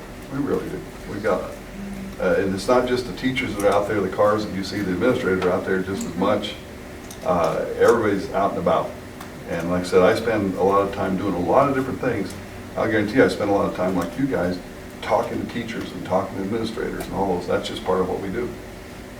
And so we're going to continue that. This problem we've got, it's my conviction that we've expressed everything we need to. It's Jim's job to get it done. It's the administrator's job to get it done.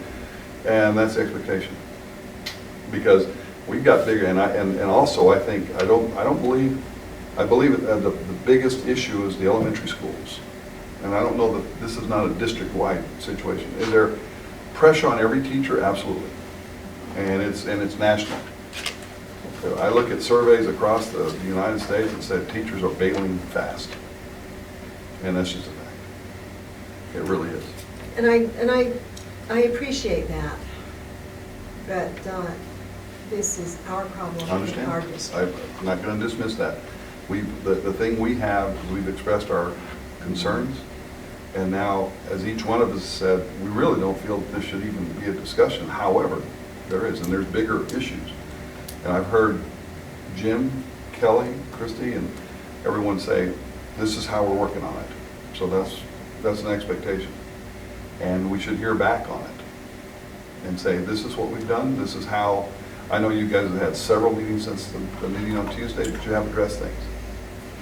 And I know you listen to the teachers, and I know we have the transcript and those type of things. But you didn't let it go, even though you had to leave a week after. You made it a point to go meet with them right away, and I do know that.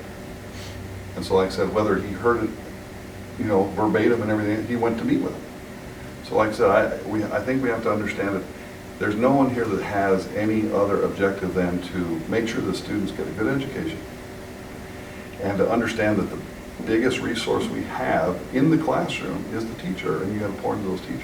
And that's what I see administrators doing. Communication breakdowns, common in a lot of things we do. And when you find them, you better fix them when they come back and get you and get you and get you and get you and get you, and it haunts you. The biggest pressure we're going to face, performance. And that we've got to be able to focus on that and ensure that, boy, those teachers feel equipped to be able to do what you do. I've heard you say it time and time again. We've got to pour into the classroom instruction so that those students can get it. And I just want to clarify one other thing. When I said, if this push comes to shove and this continues to be an issue, I will support 100% a curriculum map that is very, very strict. I've talked to some teachers down in the valley that follow it, and they're in high performing schools. And they follow a curriculum map. And when they're assessed, they come in, they better be on track with that map. They're teaching and they're assessed every week. Their students are. And if their students are not performing, they have to redo whatever they're not performing on a Friday, and they better perform, because then the accountability comes down hard. And there's not a relaxation in education. And so, anyway, you've heard everything we've said. And like I said, we're already moving on to a place where we probably need to jump into the teacher assessment. We take a 2-minute break. Yeah, sure. Old man's bladder, huh? I'll follow you because I'm older. I'm faster. Oh, yeah, well, that's true. But when I get warmed up, I can get pretty quick.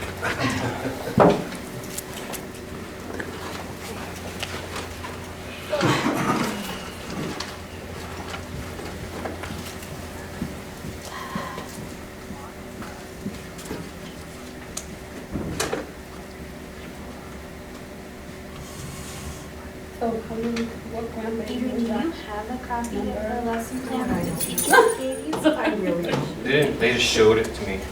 My husband keeps track. Oh, there's Once it got past 30, I lost You're it. like, Know enough know, about it's that more So to good. even give you I know they're an there. opinion. I can name them But all. it- I know them all. So that I I just don't can- know how many. We can have a variety of, Thanks, Christie. Welcome. you know, things. Yeah, that She came sure out is of, cute. Yeah, I saw a picture. Alice is the told me shredder that of they were good gonna news. come to Yeah, one. she's 6 pounds and 6 ounces. Oh, that's nice. And she's 18 and a half. She's smaller than the other little boys. But she had problems. Her first two. Oh. They got to the point where, well, should we take it C-section? Oh, no, I am So scared. The first one, Meryl said, was really kind of spooky. He says, when the nurse, I was pushing. Oh, really? He says, not cutting out all Wow, that's crazy. Well, if it were an apple, it would have been you who was out Pushing. there pushing. Really? That's exactly what Oh, the guy is. I mean, he is there and that is his Job. his job. But normally, what happens is that she. I'm the assistant superintendent. Oh, okay. Well, I didn't- I've already met you. That's okay, yeah, that's all right, you have a lot of people, I know, me too. And he I supports spend her a- from behind. I Well, spend a lot because of the time. grab, you gotta like grab it and help you. And So they- she's did they suspended actually from the senior games. Yeah. For the support her. Yeah. And then he is behind us. So when he gets in the We get a lot. he takes that position on the couch, Put counter pressure in which makes good sense. Yes. It's helpful. No. That's all. Yeah, they're telling me they want, Thanks for sponsoring they football. want relief. We did? I'll have to have a Steve, chat with my husband. I keep telling him, You know you what- need to sponsor music, not sports. No, yes, it sounded fine when it came around. You know what you, you know It what has you- nothing to do listen, with me. listen, as a businesswoman, listen, you know what you guys could do? During a halftime of a football What? program, you could come up to the booth, Yes, and I would that's the interview. question is how long. Wouldn't that be You want to? Yes. Yeah, I'll do that. I'll tell Janet that you guys want, and you just pick out a game you want to do it. Okay. We've got Pilot. this Yeah, week. are you gonna give me some questions you're gonna ask me? So I can prepare? It'll be something about board stuff that we can discuss. I want to No, know no, the no, I don't want any inside. illegal meetings going on. But here's the requirement though, you just gotta come, you Can you can't tell come me in the behind. person that had a copy? Oh, of that's that fine, we lesson? can, we always get, Them or are you kidding me, Steve? Get so many raffle prizes away, it's unbelievable. No, I'm talking about food that you're bringing up to the booth for. Oh, for the you, announcer. for you, Well, oh. I mean, it's all That's about. a Well, shameless if I'm pitch, gonna- Bob. Okay, Bob, That's all. if I'm gonna bribe you with food, you better be super nice This is to me. three. Yeah, my opinion, you can, but, Huh? you know what you could do is, seriously, what you could do for a promo is you could, we could actually on the radio Okay, announce. I'll ask hey, her. anyone comes She up to the did window, give me you get a one free coupon template, from but that Marty. wasn't that. So I will, it was You the guys don't square, give free so I will coupons? No, I contact do, her but and not ask in that her manner. for another, for Because a I'll copy. plug our directory. Was it- and when did I she- can when did she charge get for it? the Oh, customers sure. I got who that already from her have to last serve them. Gotcha. Okay, No, it's square. no, but we can give stuff away, but it would Big have to be a different, Then you. This is Yeah. what we're asking. no, we Okay. give stuff I'll away. just Well, I keep contact her. I need to thinking go over making and business visit for her you and guys. Yeah, I've no, been to a football no, game. no. And Oh, the best yeah, thing you can no. do is to hand out something to like the Oh, we visitors. did that, but like, we could do something like, you know, Out and every 20th person that comes I'll just by the visit gate with her. gets Thanks a for sharing free that. coupon. I mean, I don't know, I'd have to talk to him what he wanted to do, but we can do stuff like that, but we can't have a club. I'm just thinking about that time in 2 Central minutes is Stadium. over. Oh, Sorry. yeah. We even had, one time we had the Taco Bell taco up, and I know. for the, you know, and then. Oh, no, we give away so much free food. It's Oh, ridiculous. Christie's not coming back? I don't think so. Oh, I'm sorry. I just think it's an Taking up absolute time, sin. yeah. I don't know what it is you cook those french fries in. They're so good. I could tell you, but. Don't tell me. I already Don't know, tell me. I already know, and I was environmental, and I would never, anyway. What? But you put that red chili cheese on that, forget it, I'm buying it.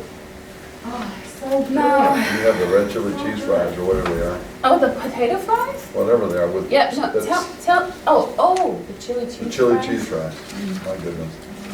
I'm gonna tell you, you know, if you ask for, I have to go to confessional at the Catholic Church What is after I it eat called? that stuff. what are those potatoes called? Sweet potatoes? Sweet potato fries, those are If you- good. If you ask for them, you might get them at Arby's. Those are good. We're not on the menu though. My wife just, she can't order anything except for the green chili cheeseburger. Gosh, she likes that. I hate It it. is a good burger. I was gonna bring breakfast burritos this morning, but I ran out of time. That's why I called you yesterday to see how many people were gonna be here. Cause I was gonna go get breakfast burritos and then, I can always adjourn. I'm going to make a run. It's No, too make late you now. go. Thank you. I was seriously gonna bring breakfast burritos, maybe next summer. But it's so hard with 2 kids in diapers too. Oh, boy. You know, get 4 of them off to school, 2 kids in diapers, get everybody by 9 o'clock and go run and get breakfast burritos. It's a good thing you're young and energetic. I'm young and energetic. Have you seen Just wait. how old I am on my birth certificate? Just wait. You're scaring me, Bob. I'm sitting out there at the post office with a little flower and drooling all over myself. Steve's always saying, yeah, when I'm in a wheelchair, and I'm like, speak for yourself. I'm not gonna be in a wheelchair. I might be pushing you around, but I'm not there. I'm not planning on being If I'm in a wheelchair, I told my wife, put me on a 700-foot bungee and throw me up a 500-foot cliff. Get over it. Well, I'll talk to Steve about doing promotion streams. Or just think about it. Okay, no, And that'd if be you guys fun. would like to come up for an interview, or one of you, I know you got the kids. Yeah, Let me know, and I can get you in the ball games as well. You gotta let me know though. We're gonna go this Friday. Well, next week's Monty Valley. Oh, next week's home game Soda. too? We got 3 home games in a row. Oh, So the okay. weekend after that's So gonna one of those. It's like a Pepsi product. be, it'll be this week or next week. I'll talk Some to people Steve. like Pepsi products, Jim. Pepsi is good. I keep telling the office people, I don't go to the radio station anymore. Mhm. I keep telling Actually, if I tell need a people that carbonation sponsor fix, it. I'll Every time drink they anything. come out, they I'll bring that Halftime Pepsi is the product. best. Desperate. So what did he do? Did he buy stuff from Janet again? I don't know. I mentioned you this morning on the little commercial I was doing Oh, you must for have the done upcoming something. game. Yeah, no. Yeah, no, that wasn't my doing. I haven't switched to the dark side, Bob. I thought you finally got educated to the value of a No, well-rounded. I have no problems well- with, I have no well-rounded problems with experience. sports as long as they don't interfere with instruction. I'm thinking we ought to start off with like a half a day of sports. Well, And that's then- what that Sparks program tries to do, And then is teach. to have more, I'm not, you know, the thing I have a hard time with is the pressure on little kids to, that whole scenario of you have to win, you know, Oh. instead of the emphasis being enjoyment. Compete. And, Fun. you know, yeah, I have a hard time with that. Wait for a few years, then you get coaches like me. Oh, are you kidding me, Bob? I had, one of my kids had a coach, she was 60 years old. And this was in the soccer league, Yeah. at the city soccer league. And That'd be if great. they were 5 minutes late to practice, he made them go and jump 20 push-ups at 6 years old. I was like, come on, that might work for some kids, but for other kids that want to just be there to learn how to play the game and enjoy how to do it, it drives them away. I mean, one of my daughters, she absolutely refuses to go play soccer because she's just like, hate soccer. I You don't wouldn't have like to it. drop and give them 20. No. Yeah, but that's Soccer's just. supposed to be fun. My That's daughter just lives sad. for soccer. Don't you think that's sad when at that young of an age, they already hate a sport so much because they had a coach that's already yelling at them and treating them like they're little pros, you know? I mean, that's just sad. That's unfortunate. Yeah, so that's where I'm coming from. It's like, really, come on. I get competitiveness, I get competitive, but, you know. Well, we better get going, it's 11, and we've got a couple more agenda items, and so we've got a teacher satisfaction survey, Jim. Well, I think Adrian asked that this be put on a future agenda, so we'll get it on an agenda, but I did want to express some concerns. And again, the concern I'm going to tie back to, well, my concerns are based on how it's used. Because I can see value in a teacher satisfaction survey if it's administered by the district, held at the district, and used for improvement efforts. I can see value in that. If we're going to hold that up as a measure of districts or school success, I can see that very much impacting the decisions that your principals are going to want to make. And in my opinion, you may disagree with me, you want your principals making tough decisions when it comes to staff conduct and when it comes to evaluations. Excuse me. Because one of my biggest challenges in the past has been that we have teachers who need support. And we have teachers who we need to get in that classroom and support a lot. And if they're unable or unwilling to get better, then they probably don't deserve to be in our classroom. And those teachers need to go on plans of improvement to help make that decision. And we've got them in every school. We've got teachers who need that kind of support in every school. Principals don't want to do it. I sat down with principals this summer and we looked at data. We looked at historical data, data from last year, and we made decisions on who we were going to get in early and start to see how they were performing. And I'm just worried that if we're going to gauge our success, or a big chunk of our success, by teacher satisfaction, because as soon as a principal makes that decision to put a teacher on a plan, it becomes a whole school issue. We saw it over Desert with a teacher that just recently, in the last couple of weeks. Teachers are very empathetic people. They're in the profession for a reason. And I just really worry about if that's going to be something that we're going to hold up and use as a measure of success, the impact it's going to have. We talked with ADE on last Tuesday when they were here, if they had ideas about that or how we could do that. And their suggestion is that best practice says that we should look at, do teachers have the support they need? Do they have the resources they need? And a variety of questions like that. But to really talk about their level of happiness or their level of satisfaction with their work, with their kids, it's going to be really hard for our teachers because they've not had a level of success at this point with student achievement. And we really find a lot of times that that continues to be a part of their struggle for our teachers, is their lack of success with student achievement.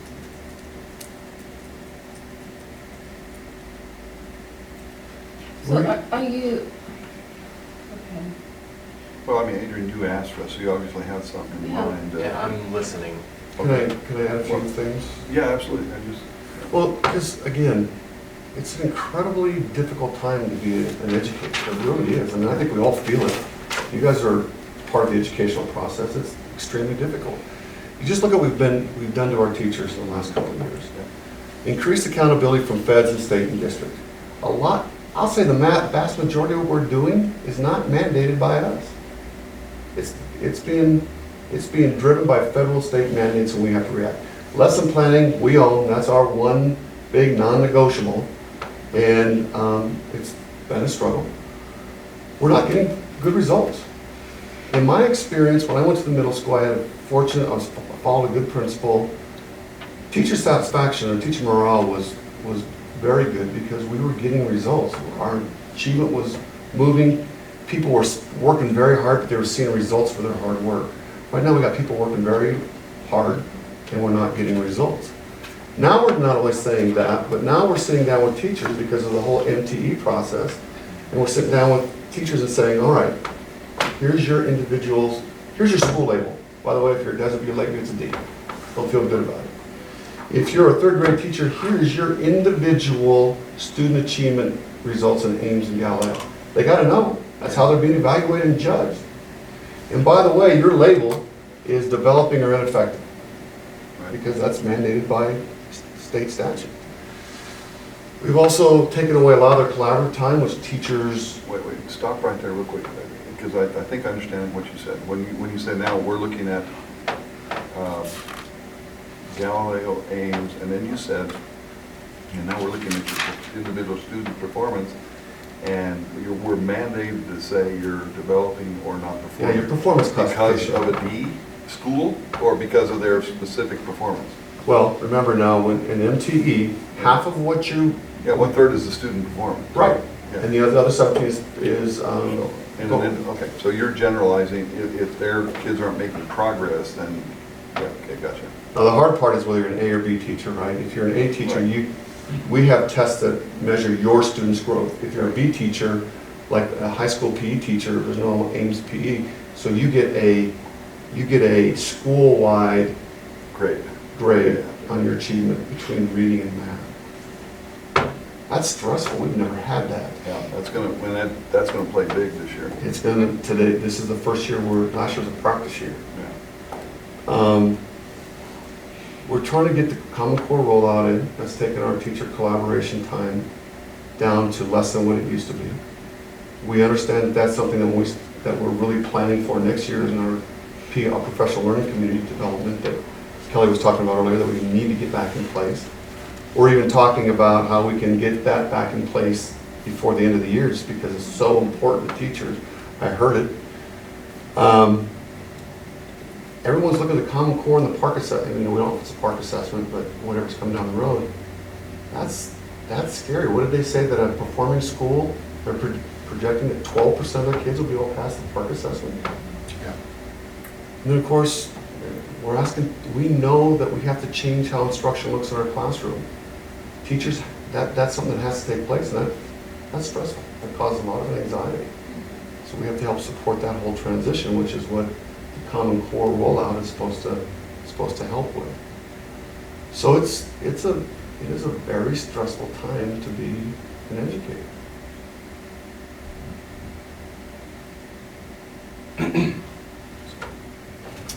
To be really honest, I did not encourage any of my children to go into education. On purpose.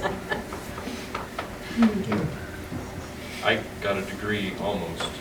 I changed my major in my senior year. I was going to be an educator. I did it because of, the level of effort that I would have to put into it with the lack of compensation. No, you're right. And You're right. I went the other way and spent 2 more years in college for it. So where I'm headed with this, satisfaction really speaks to your ability to extract performance from it. It's not whether you're being successful in any other way. It's whether your environment is conducive to compliance. If you've got a dissatisfied environment with high accountability, the only way some of those people can deal with that is to just leave. So that's the concern that I've got. Satisfaction speaks to, more than just, do they have what they need to do their job? It speaks to, are they satisfied with their coworkers? Do they have an environment where they feel safe? Do they have the opportunity to make changes? Do they have friends within their work environment? So in this situation, I've heard it many times, you didn't see this coming. How many teachers have we lost in the last 2 years? I've heard numbers in the 90, close to 90 teachers have cycled out. More than our staff. You didn't get blindsided by this. I mean, this is an issue that it's not just lesson plans. There's something else going on. And it's not just external dictate either, or requirement, regulatory or other. I don't know if other schools are also seeing that kind of turnover. Yeah. They are No, that's- nationwide. National, it's 20 to 22%. Yeah. It's just, that's really high turnover. Absolutely. That's tough on the profession right now. I think what we're doing is experiencing the backlash from that very thing that you said, the high accountability, coupled with the, what was it you said? The less, I'm trying to remember now, it came out right. yeah, I thought it sounded good at the It's- time, now I it's- can't remember. High frustration with high accountability. Yeah, and I, that's, the periphery, but, and I guess that's basically what I keep coming back to. We've got to get our achievement levels up, and yet it's an uphill battle. And then we've got this deal that we're dealing with, and it just kind of erupted here. The fact that it is something that snuck up on us, I have to say that's not really, we have been hearing and are aware of the teachers' unhappiness for a long time. We have been aware of it. But I think we have not been responsive. And this is not a battle that can't be fought, I mean, in terms of getting performance back out of the schools. But we need people that want to fight it. And everything we're doing is just killing their drive. They don't want to fight it. They're going to let things fail because of the atmosphere. Would they do that to kids, really? It's just, if you're already torn down with frustration and you've got to expend extra energy to get that kid to understand, I taught special ed, I know that. are you going to say, you know what, and move on? Or are you going to zero in and get that kid to understand? If you're a frustrated teacher and your attitude is in the pits, the probability that they're going to spend the extra effort because their energy's already spent being so frustrated is low. If we can get that frustration out of the equation, then they'll spend that energy on the kids. Have they communicated to you, Adrian, what that frustration is?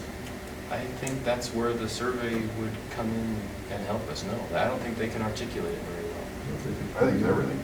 It's a combination of a lot of little things, and it's what we need to get our arms around so that we can get that energy out of being frustrated and into positive results.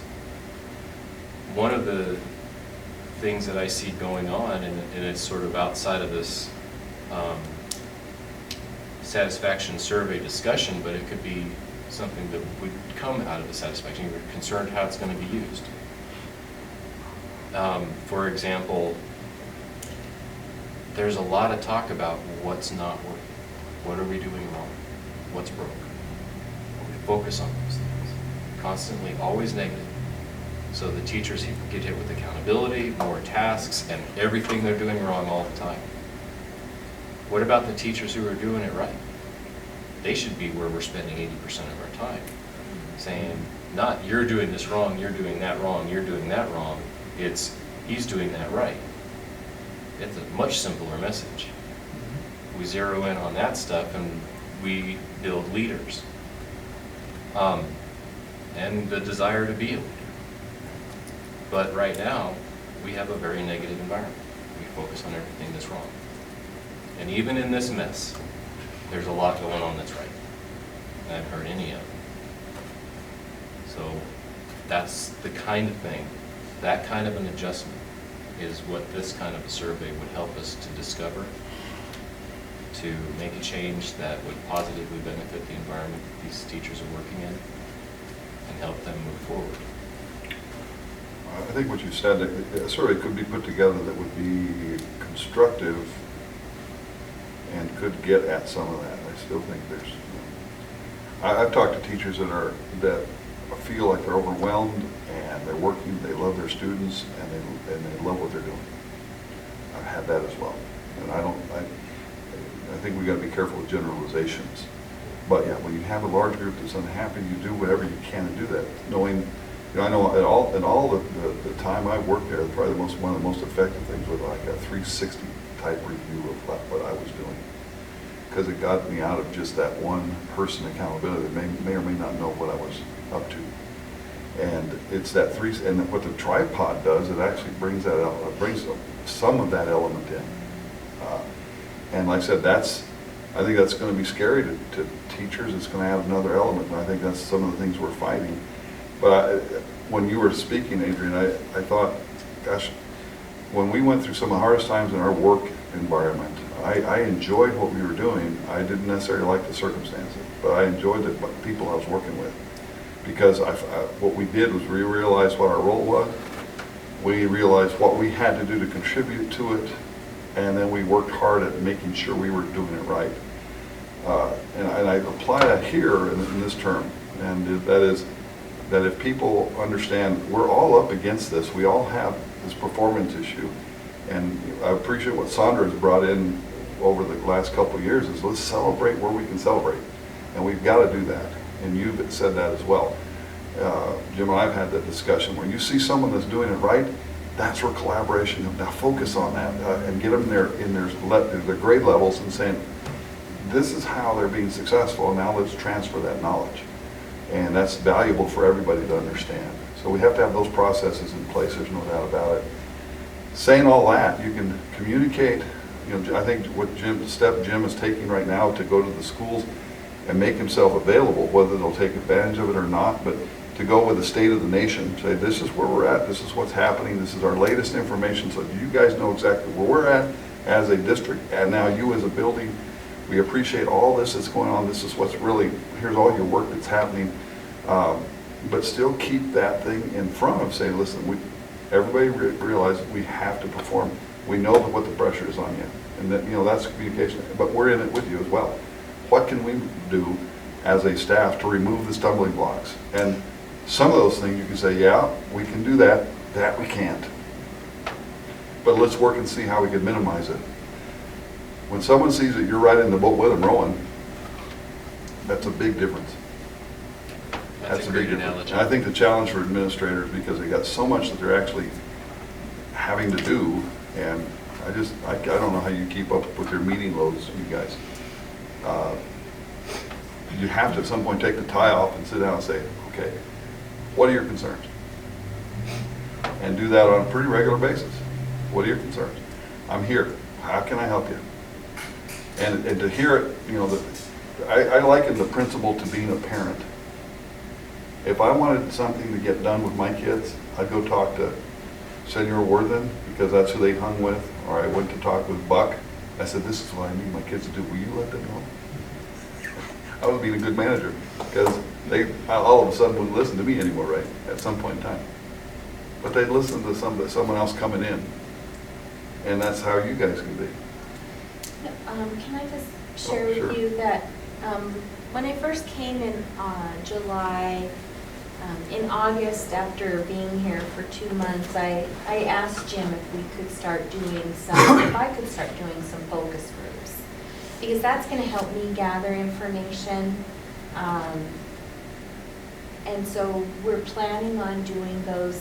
We're going to start those in October. we wanted to wait for school to get started. But I think you're right. I think that we need to hear them, and they need to see us. They need to hear from us and to know that they can talk with us. So I think that that's really pretty critical. And that's just one element. Yes. That's just one element. Exactly. So, and it's an element that I think right now is suffering. You know, they've expressed it to me specifically. That they felt uncomfortable talking with even their own principals about some of this stuff. Do you have a tool that you've seen? There's a few, actually. I don't know if referencing it right now in this meeting is the right place, but we can discuss that. Good. Would you send it to me? I already have. What I'm One of the book wondering references, I guess. Oh, about the actual survey, I thought that I had, that the governing board meeting is where I heard the term teacher survey. It must have been from somewhere else. But anyway,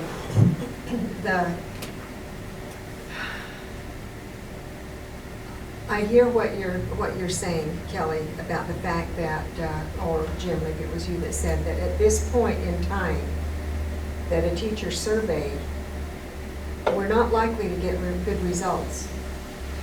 We know that just simply because the climate and the pressure that is on is not going to show good results. However, there's a lot of research available, out there on teacher production and probably its correlation to. We know that. We know, what the indicators are and what the implications are from the results of that research. For our purposes here in our district, I have to say, maybe I can see where your concerns are. Perhaps, maybe we could say, I'm just thinking out loud, is let's put these measures into place, let's see what we do, and then let's see if there's an improvement. As opposed to just saying at this point, let's just take a perception survey of what is going on right now. That perhaps, a little bit later down the road, when we take these measures and we see some differences, then, have you seen a difference? Has it helped? I'm really Then I glad can you brought see that that.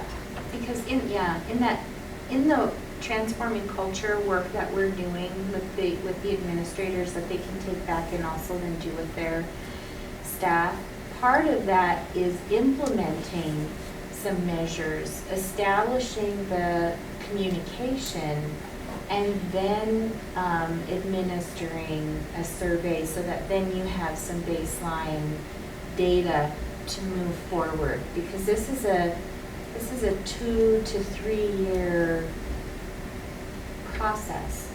It won't happen this year, and you'll see differences next year and more the following year.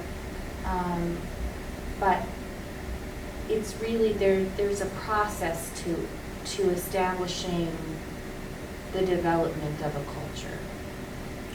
And the survey is something that gets the exact same questions get asked, repeated over time. Yep. And you watch the numbers change. You try something, the number changes again. The survey is your barometer. It shows you over time how your adjustments are impacting. And the goal is to have the most satisfied as possible, not totally satisfied. You work your way to a point where the better the environment is, the more like you just work on the assumption that the more likely is that they're going to be willing to climb the mountain.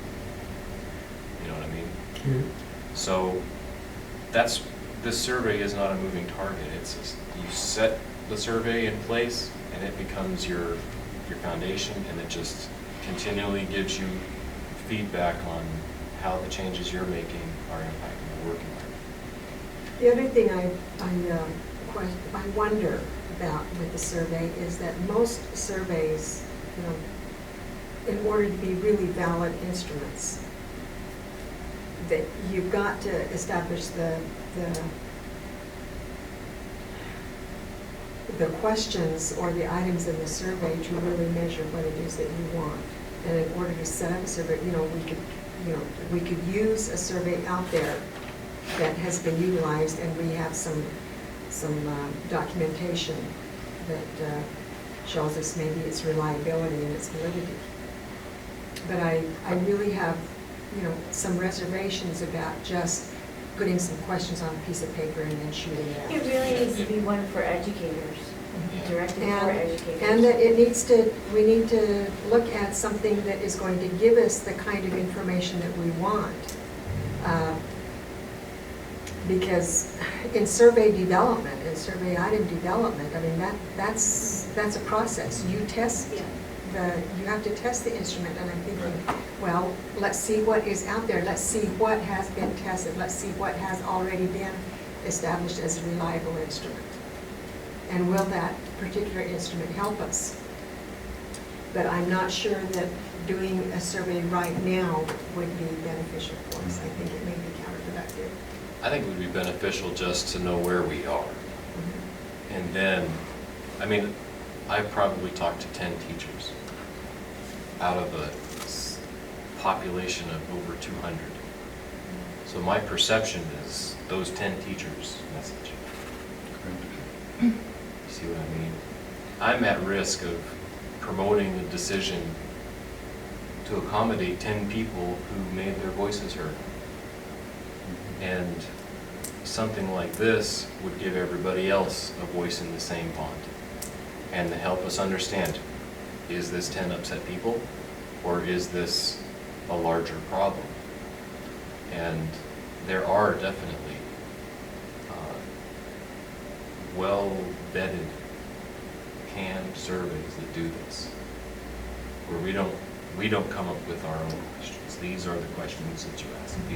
These are the biggest indicators that you use, and you just ask them. And here's how you use the numbers. It's totally anonymous. I'm sure you're going to get very honest answers right now. But The challenge will be to use the results of that survey, and we assume that the results will not be good. And that's fine. If that is an indicator, or if that gives a message to our clientele out there, our stakeholders, that we are not performing and we're performing poorly, how do you get across to the individuals out there, this is the baseline data? I'm thinking about when we assess students at the beginning of the year and we get the baseline. Or we say we're setting the baseline year for the park this year. Well, this year we're not saying, but in 13-14, that's the baseline. There's not a whole lot of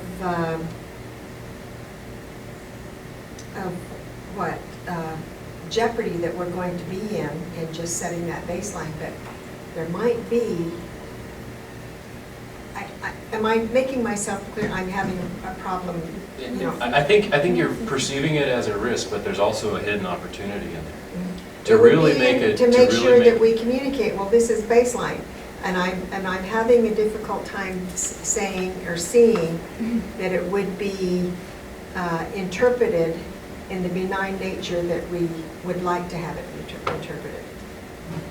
Well, the opportunity that I think is under there is for the administration in particular, in this case, to react to that in a way that's visible, where the staff can see, oh, they're not just beating us over the head with the hammer all the time. They're actually going to listen to this and care about this work environment issue. And it may not be as bad as you anticipate. Like he said, he's had 10 teachers, he's had their opinions and thoughts, and that's 10 teachers out of over 200. I mean, it may not be that bad. I know Bob's had different conversations, and Sandra's had different conversations. I'm sure all of you have. But it may not really be as bad as you think it is. And that would be definitely a way to see that. not really base anything off of it, but. Well, anytime you do any types of surveys or any type of assessments, there's got to be a lot more planning beforehand to make sure that you get an instrument that is going to assess what you want to assess, that's going to give you the information that you want. Because particularly if that's an instrument you're going to use as a standardized measure, over time, which is really what you want to do when you're doing assessments, is you want to make sure that the criteria is the same over time if you want to show, longitudinal data. So, it would require a lot more, looking and studying on the part of administrators to select an instrument that would really serve our purposes. That's what we want. Let me say something. Right. Thank you. Okay. What I hear is the following. I feel like it's a good idea. I mean, it's a really good idea. What I hear from Jim is that you're saying, well, it's going to be so bad, it's scary because you're going to measure me according to the teacher satisfaction. I don't think we would do that as a board. I think we measure how well we're doing by our student achievement. However, a survey would help us all to know, like Lynn just said, are we hearing the same 10 teachers? Jim, you always say, well, you're just listening to the grumpy people. There's all these other people out there who don't feel that way. Well, that would support your claims. And I think if we wait a whole nother year to say, well, we'll do it in a year when things hopefully are better, then we already missed the whole year, because this first year could just say, who's to say that we have to even, we do 360s all the time, and Jim, you have always refused me that information. I have asked you several times to see 360s on administrators, and you always said, well, I'm not going to give you that information. So I don't see why this what do we call it? Teacher satisfaction survey would have to be public information for everybody to dissect. I don't think it needs to be. It doesn't. It could just be something that you have in front of you. And the reason why I'm supportive of this is because I'm going to quote policy again. Policy G0052 says what our personnel goals and priority objectives are in this district. And it says, the board recognizes that dynamic and efficient staff members dedicated to education are necessary to maintain constantly improving educational progress. The board is interested in its personnel as individuals, and it recognizes its responsibility for promoting the general welfare of staff members. A lot of times lately I've heard Jim say stuff, well, it's not my responsibility to make sure the teachers are happy. Well, right here it says it is your responsibility, and it's the board's responsibility. And further on it says professional development and in-service training programs for employees that will improve their rates of performance and retention. We've had 3 years of turnover rates now, and they keep going up. Yet here it says that we need to make sure they don't keep going up.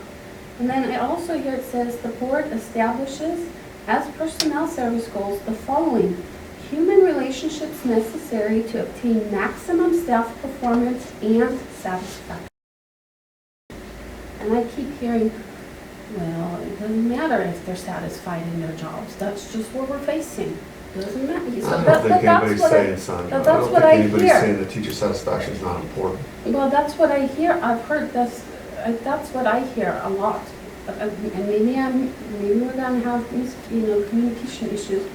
So I think it would be very important that we measure the satisfaction of our teachers and not make a judgment call just based on one survey, but start it now so that we can measure it over the years and maybe over the semester. Well, I think that's my major concern, is the use of how we decide to use the data. It can be valuable, or we can turn it into something that is parallel. And I think as long as that's communicated, then there could be some real value in that feedback. Well, that's really going to depend on the data and if we're going to react to a surprising result, that's its own problem. Gathering that result isn't part of that problem. And maybe I'm not communicating what I intend to communicate. What I'm trying to say is that certainly there's value in a survey. And I think we could, what we're dealing with right now is an indicator that perhaps we need to pay more attention to teacher satisfaction. And we need to listen to them a little bit more. However, in any type of data collection like this, we need to be careful in how we start and what kind of an instrument that we select to make sure that it is a reliable and a valid instrument to measure what we want to measure, and that over time it's going to give us the kind of information that we want that we can use. And I suppose that in a way that's what you're saying, Jim. We need to be careful at the outset, and we don't need to do it immediately as a knee-jerk reaction. We need to be careful. When we select that instrument, then let's do it and do it well. It'll be a big waste of time if we select the wrong instrument. I agree with that 100%. I haven't said anything. I think this can be a valuable tool if used properly. And just like any tool, there's always the hazard that it's not going to be used properly. And the way you assure that is you make sure you have at least the best tool that you can have right up front, with the understanding that, okay, this is going to be based on, we have to take a look at it, and can we respond to any of the issues? I mean, like Adrian says, when you do these type of surveys, you don't really have a real sense for what the outcome's going to be. Each one of us can speculate.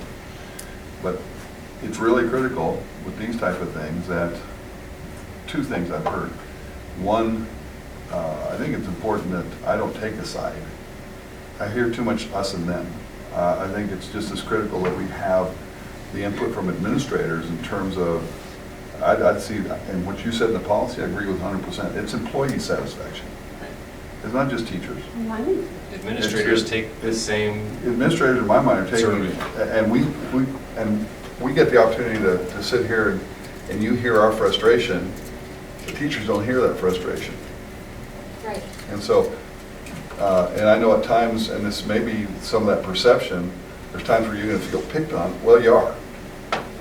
And you are picked on by the board because that's who you hear all the time. But you're also said, man, we did a great job here, we did a great job here. We just have that interaction. So, but in that, I think what we promote is really, really important in the community. And it can be this way with the survey. We need to promote a team environment. We need to promote, the board has decided, we've allowed and we've approved curriculums and curriculum maps and curriculum things. We've approved various things, Avid, we've approved all these things that have great impact in our schools. And a lot of it we'd be really proud of. And I think we'll see fruits of it later on. But we're all feeling that pressure of we've really got to perform at every one of our school levels, but we've really got to, the elementary school has got to really come together. And it's not going to be an us and them or we and them type approach. We've got to make sure, and I have to make sure that my mentality isn't such that I jump in and I take this. When I hear a teacher, and each one of you have been around enough, they've got a very strong vested interest in what they're doing, what they want to do, and how they feel they're either being enabled to or they're not. And so, but that's one side of the story. I really don't have the opportunity to hear the other part. And I've been around enough to say, well, there's credibility, and then there's not credibility. Because maybe a teacher's not performing well, or maybe they just got a bad review, or maybe this, that, and the other. All of those things, but I have to be empathetic and compassionate, but I cannot move on that basis. I have to move on a basis of there's two sides of the story. So our point of reference has got to be to Jim, and to come and be the problem solver. And if it's a big enough magnitude, then he should really address it really quickly. And so anyway, I think, like I said, if we're talking about surveys, I think we need to consider employee surveys and those kind of things. But we have to be very, very careful with how it's done. I really like what you've said, Because I'm not familiar with, I've seen tons of surveys, and as you pointed out very, very well, they've got to have the credibility, and you said you've sent one to Jim. But like I said, I agree with what Jim has said as well. The important thing is, how's this thing going to be used? That's, I think, where staff needs to hear from us very, very candidly, this is how I expect it to be used, so that there's no trepidation going forward. Because like I said, after all, we're going to look at the information, this group at least, at a minimum. It's okay, here's the general feeling, this is what's come out. Here's out of the general population, from teachers, administrators, everything, here's an issue. Can we address it? Yes. Can we address it? No, we can't address it. That's just a given. We're not going to be able to do it. Or we can address it and say, well, we saw this out of the survey, we appreciate it. This is our plan to address it as a whole. I would only just want to caution you that there is 38 Instruments. years of research in school improvement. Right. And there is a process so that feedback and stakeholder surveys, not just for educators, not just for staff, Right. but for parents, for business owners, are all very critical for us to take a look at. Sure. And if we choose to skip steps and go right to the survey without developing the communication, without developing the, The infrastructure. yes, that you're not Right. going to get the information that you want. I'm not saying that we should wait until next year to give this survey if that's what you'd like to do. But there is a process. And if it were me, I would prefer to follow that process because I've seen it work. I've taken schools through this at least that many times. So, Can I say one Sure. thing? And I agree with all of that. Unfortunately, what I've seen in my time on the school board is that often when the board wants something and it wasn't the administrator's idea, that often there's delay tactics. And I'll give you one example, the teacher turnover rate. I asked for that years before we ever, and I probably did it wrong. I should have gone to the board and I said, and it took me 3 years to figure out, I need to go to the board, my board members and say, I want teacher turnover rates. And I want them as a report every year. That took me 2 years, and I own that. It took me 2 years to figure that out, that's the way to go. I've asked Jim before.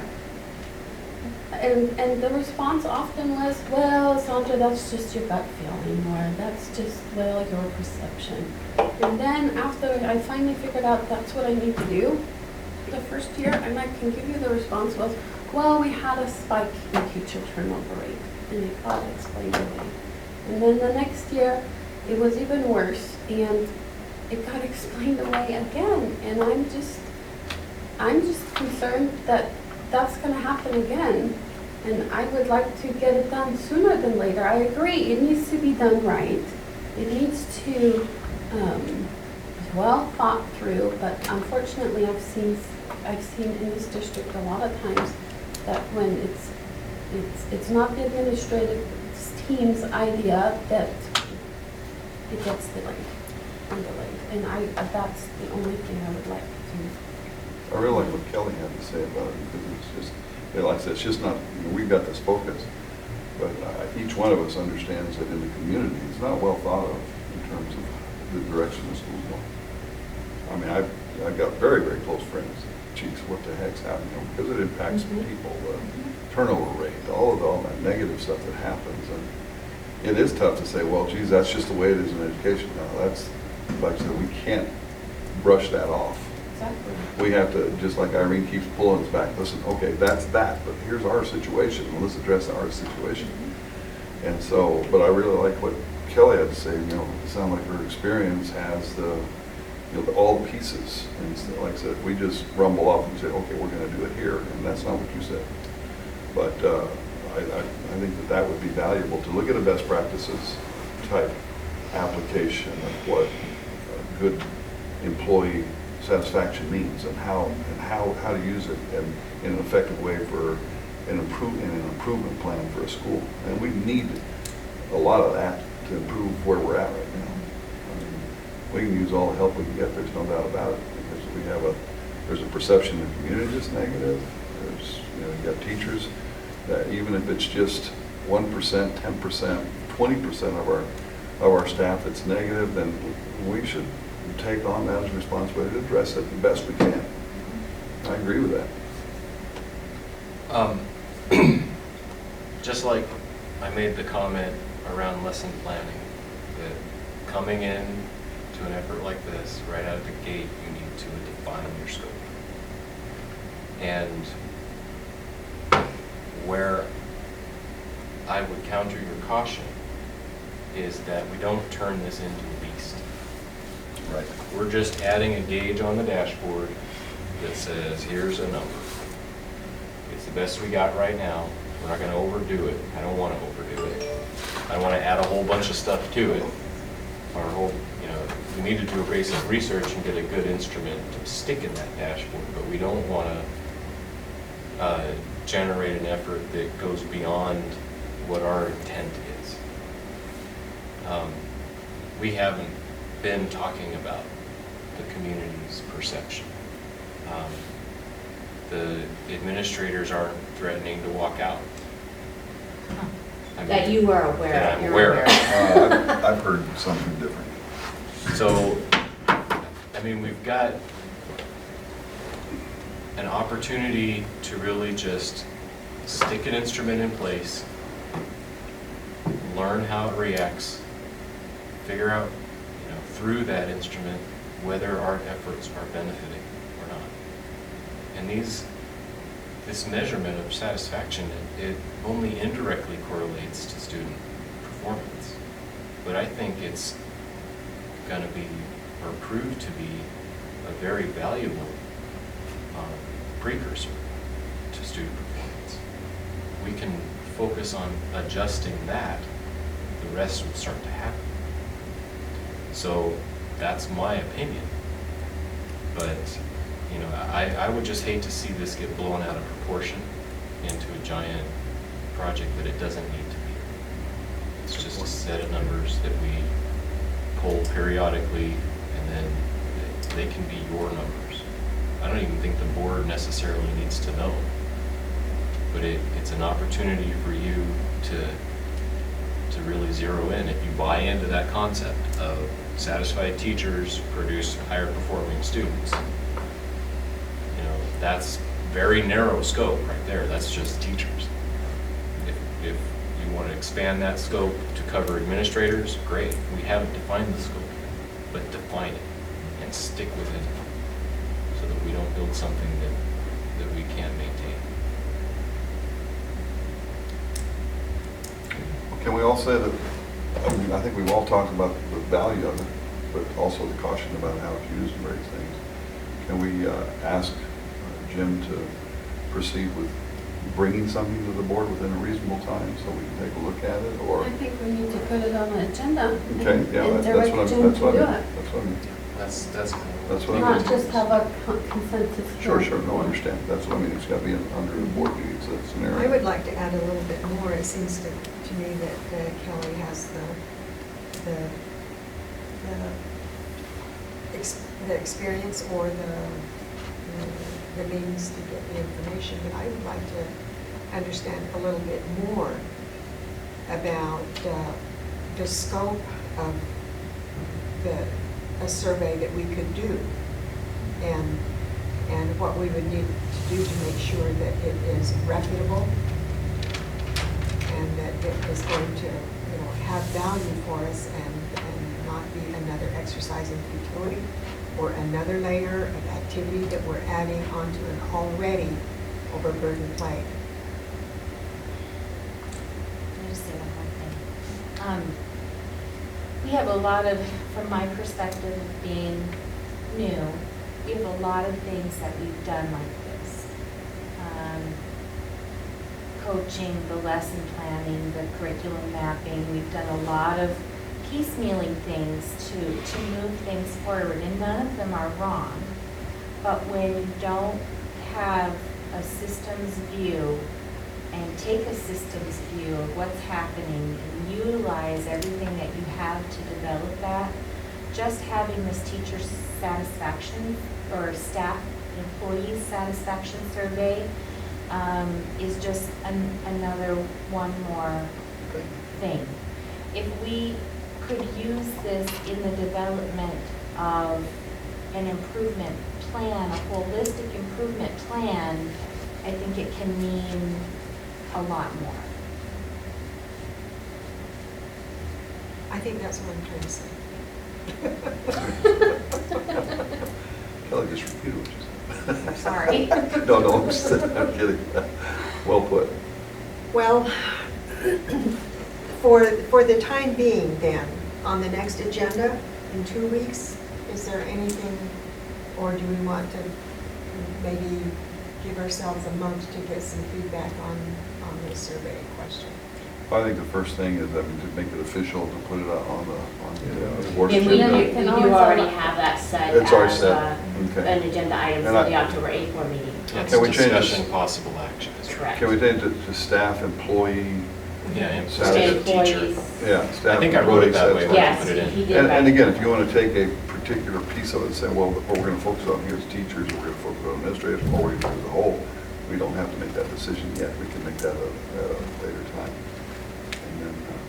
And then if we get bold enough, then we'll extend it to the community. Yeah, we're gonna need to, but I think we wanna include the administrators in that piece as well as other staff members, because you do have some pretty unhappy paraprofessionals, you do have some pretty unhappy Yep, administrators. exactly. Okay, does that sound good, guys? Adrian? Okay. Sound good? All right, good. Any other comments before we leave? You're gonna have to let me talk about this. I know, I was just. You said gonna- before we leave. Before we leave this, I'm sorry. Bob's Should've- always ready to, if you're, You should you know? have read my mind. I'll be quick. Leave this particular agenda item. How's that? All right, Lynn, it's all yours. Okay, I gave each of you a hard copy of the board self-evaluation form. And what I would really like to ask, and I've also attached a copy of the policy pertaining to the board self-evaluation, mostly for Adrian and Irene, because you two have not been through this procedure before. Well, not for our governing board. No. On caveat you have, but in the event that the policies are different than what you have been used to before. But last year, I'm just gonna lay it out there, we had very poor participation in this. The board did not develop any board goals based off of this.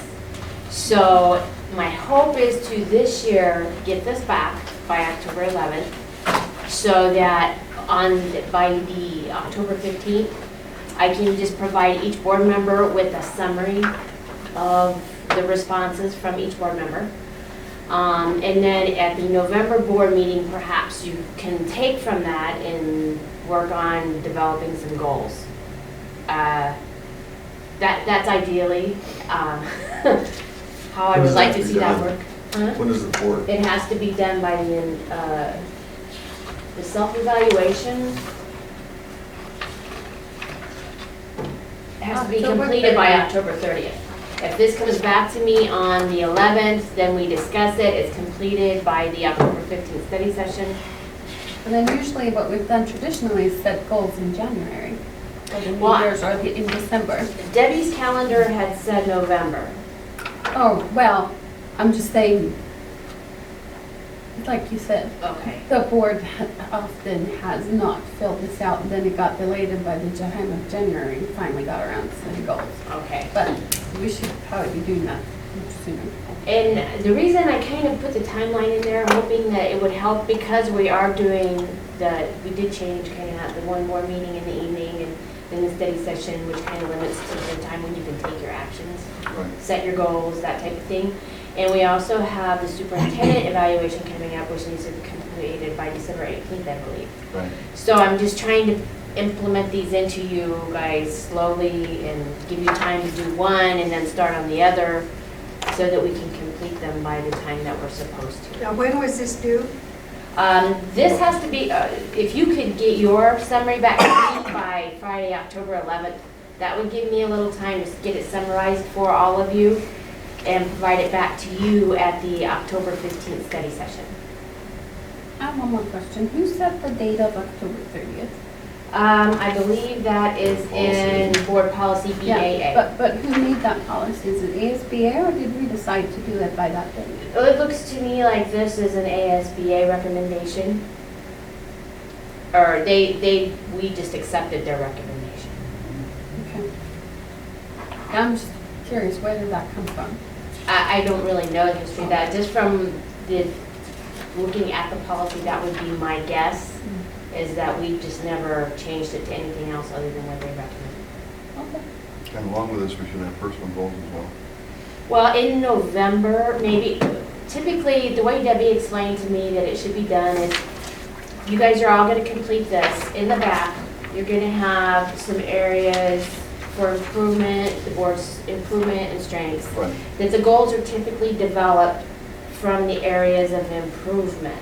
And what my hope is to summarize each board member's Great. areas of improvements so that you can focus off of that. And then I think Jim kind of will also work off of that in suggesting To help maybe setting some goals. setting goals, yes.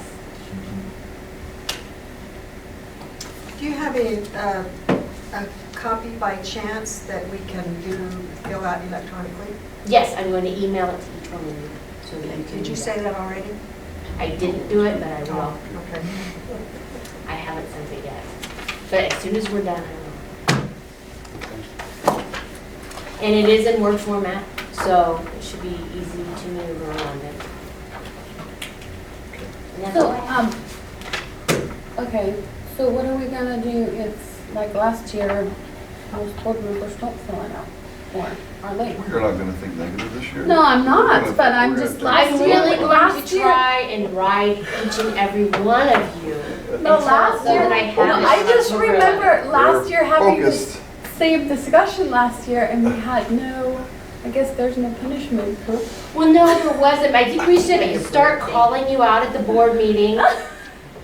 Well, that hadn't even helped, I don't think. I make a suggestion. Let's just say if you don't get this turned in, you don't get to go to any conferences next year. Oh, wow. And Or you're that's, up, or that's you're really up. up to you guys. I was like, Yay. what email? No, I shouldn't be joking about this, but I know what a struggle it was for you last year. And Debbie had the same struggles and it seems like a lot of times. I think to be But we effective. have a different board now to a large Yeah. extent, And I think so. to be effective, you guys should set goals. Yeah, proactive. It is in policy that you're gonna do that. Last year, we didn't do it. You're right, there was no consequences as a result, other than it didn't look good to Adrian that we didn't have goals. Adrian. Sorry. Well, yeah, the thing though is you can only ask people so many times to do it. And that's If it exactly doesn't what I come back, said. It doesn't come back. There's only so much I can do, but I would think you guys would wanna do that Yeah. as a Well, I board. remember I did Otherwise, we just need to go to more boardsmanship workshops, right? once. Ah, there you go. Board trainings. There's the penalty. There's the bill. No, it shouldn't be, you're not allowed to go to more trainings. You Yeah. have to go You have to more master what trainings. you've already learned. You have to go to the ones I select. That's right. There you go. Just don't send me the one Irene went to last, Which one was that one? the one after we had the law. With the Delegate assembly. Oh, the delegate. That was, I enjoyed that. Oh, I good. really enjoyed that. Because Mr. Justice last year, no, it was Bob. I You had a hated it. horrible experience. Oh, did you? hated it, yeah. Oh. But they changed It the was- process. It was just because it was so confusing, and the person at the front did not take control of the meeting. It was hectic. Oh, really? Absolutely. Oh, this one was, just ran like clockwork, and we had a couple of, one particular item was moved from one category to another, and It it was just, horrible. well, we kind of got a little bit derailed and got all excited and hyperventilated about gun control, but, and I thought that was very interesting. All right, very good. We're at the end of our agenda. Move to, I make a motion, we adjourn. get a motion. I second. Let's eat third, let's eat lunch. Thank you guys very much for Let's taking do. the time out of your day. Thanks, everybody. I think it was productive.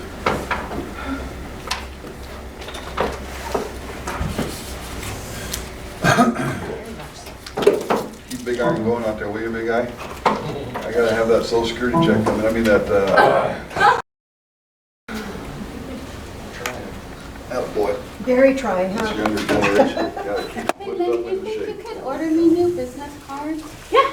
Because this still has the old school, just the old email on it. Thanks a lot. Oh, yes.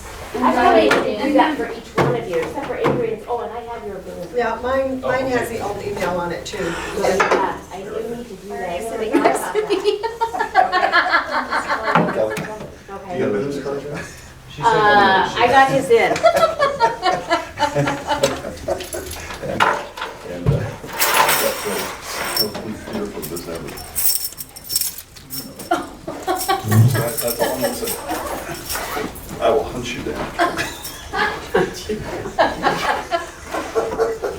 And I'm Well, gonna thank you for that, I Bob. don't even belong to the NRA. What? You don't? No. Really? You're not a hunter? Well, I don't think you can call what I do hunting. I shot 14 times at a deer. And didn't draw fur. It was the fun, it was the most fun thing I've ever done. Bonnie, There was this guy that was really serious about hunting, I don't know if you know Ron Chapman. So into it, and he was, you know, he was leading me, guiding me. We shot at this deer across this canyon, and the deer wiggled his ear like that. And he said, just run, take a deep breath. And I shot again, and he went like that, kicked his heel up. Cavalier! He started yelling at me. I was saying, just relax. He's taking a deep breath. You got it on your sights? Yeah. Shoot! And he jumped up like this, That's looked over that way, funny. and started going, and hit it! You know, so we started chasing this thing. It took off, we tried to follow it, then we saw it. I saw it from the back. Was end. this like a gun or like a Yeah, it was rifle? a rifle, It wasn't yeah. bow and And we were arrow. running for all I was worth, you know, and I saw this thing running down the track, I said, Chapman, where should I shoot it? He said, I don't that care, is hit it funny. anywhere. Hit the horn, hit the butt, hit something. It's something. 14 bullets later, That's funny. I said, wow, the gun was gonna melt down. So, I don't think you call what I do hunting. Oh, that's funny. But we still, when we get together, we laugh so hard About about it. that experience. But we couldn't stop laughing. He was mad. I mean, he got so mad. He And you were didn't have just a laughing. permit after the. You 14 didn't have a permit? He didn't have one, I did. Oh, that's why he took you, He took because me. you And drew we were just out. best friends, and so we were just having a good time anyway. After a while, I said, this is way too much fun. Because he would get madder and madder and madder. And then he finally said, give me the gun. He said, I'll shoot it. And I gave him the gun and said, I don't got a bullet. But I think I injected one back there, I'll go get it. And he shot and missed. I said, see, that's the family here. All right, next time I'll bring it, I'll read the file. Oh, yeah. Bye, man, thank you. Bye, and I'll have your battery for you.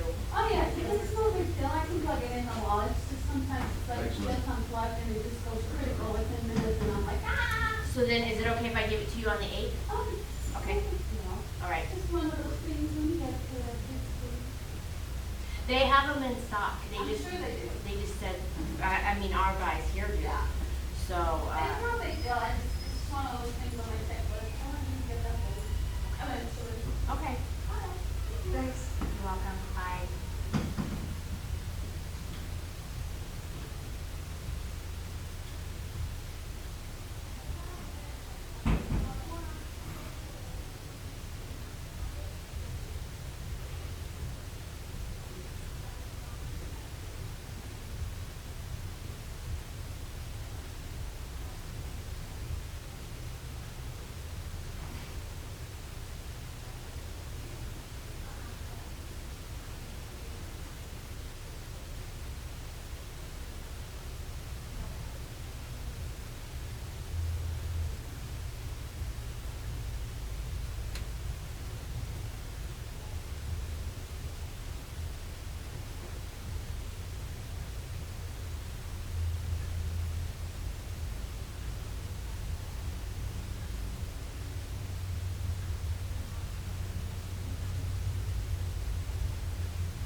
hoping that Christie hadn't left yet. Oh, no, she's been gone for a while.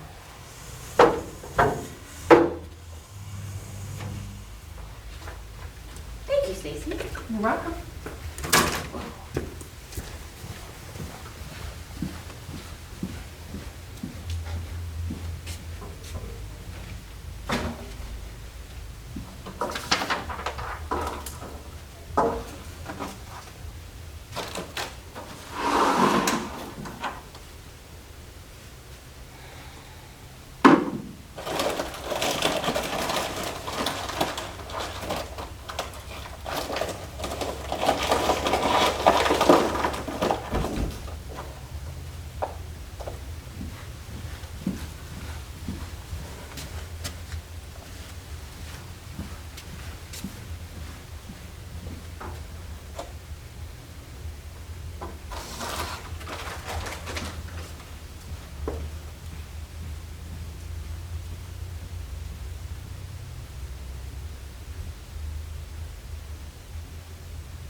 Then you hear my name? I'm just gonna call you. Great boy.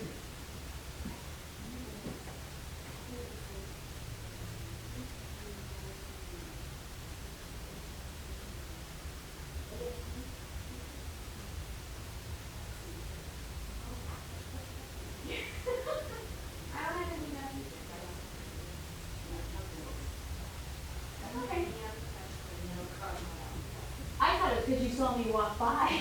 Oh, no.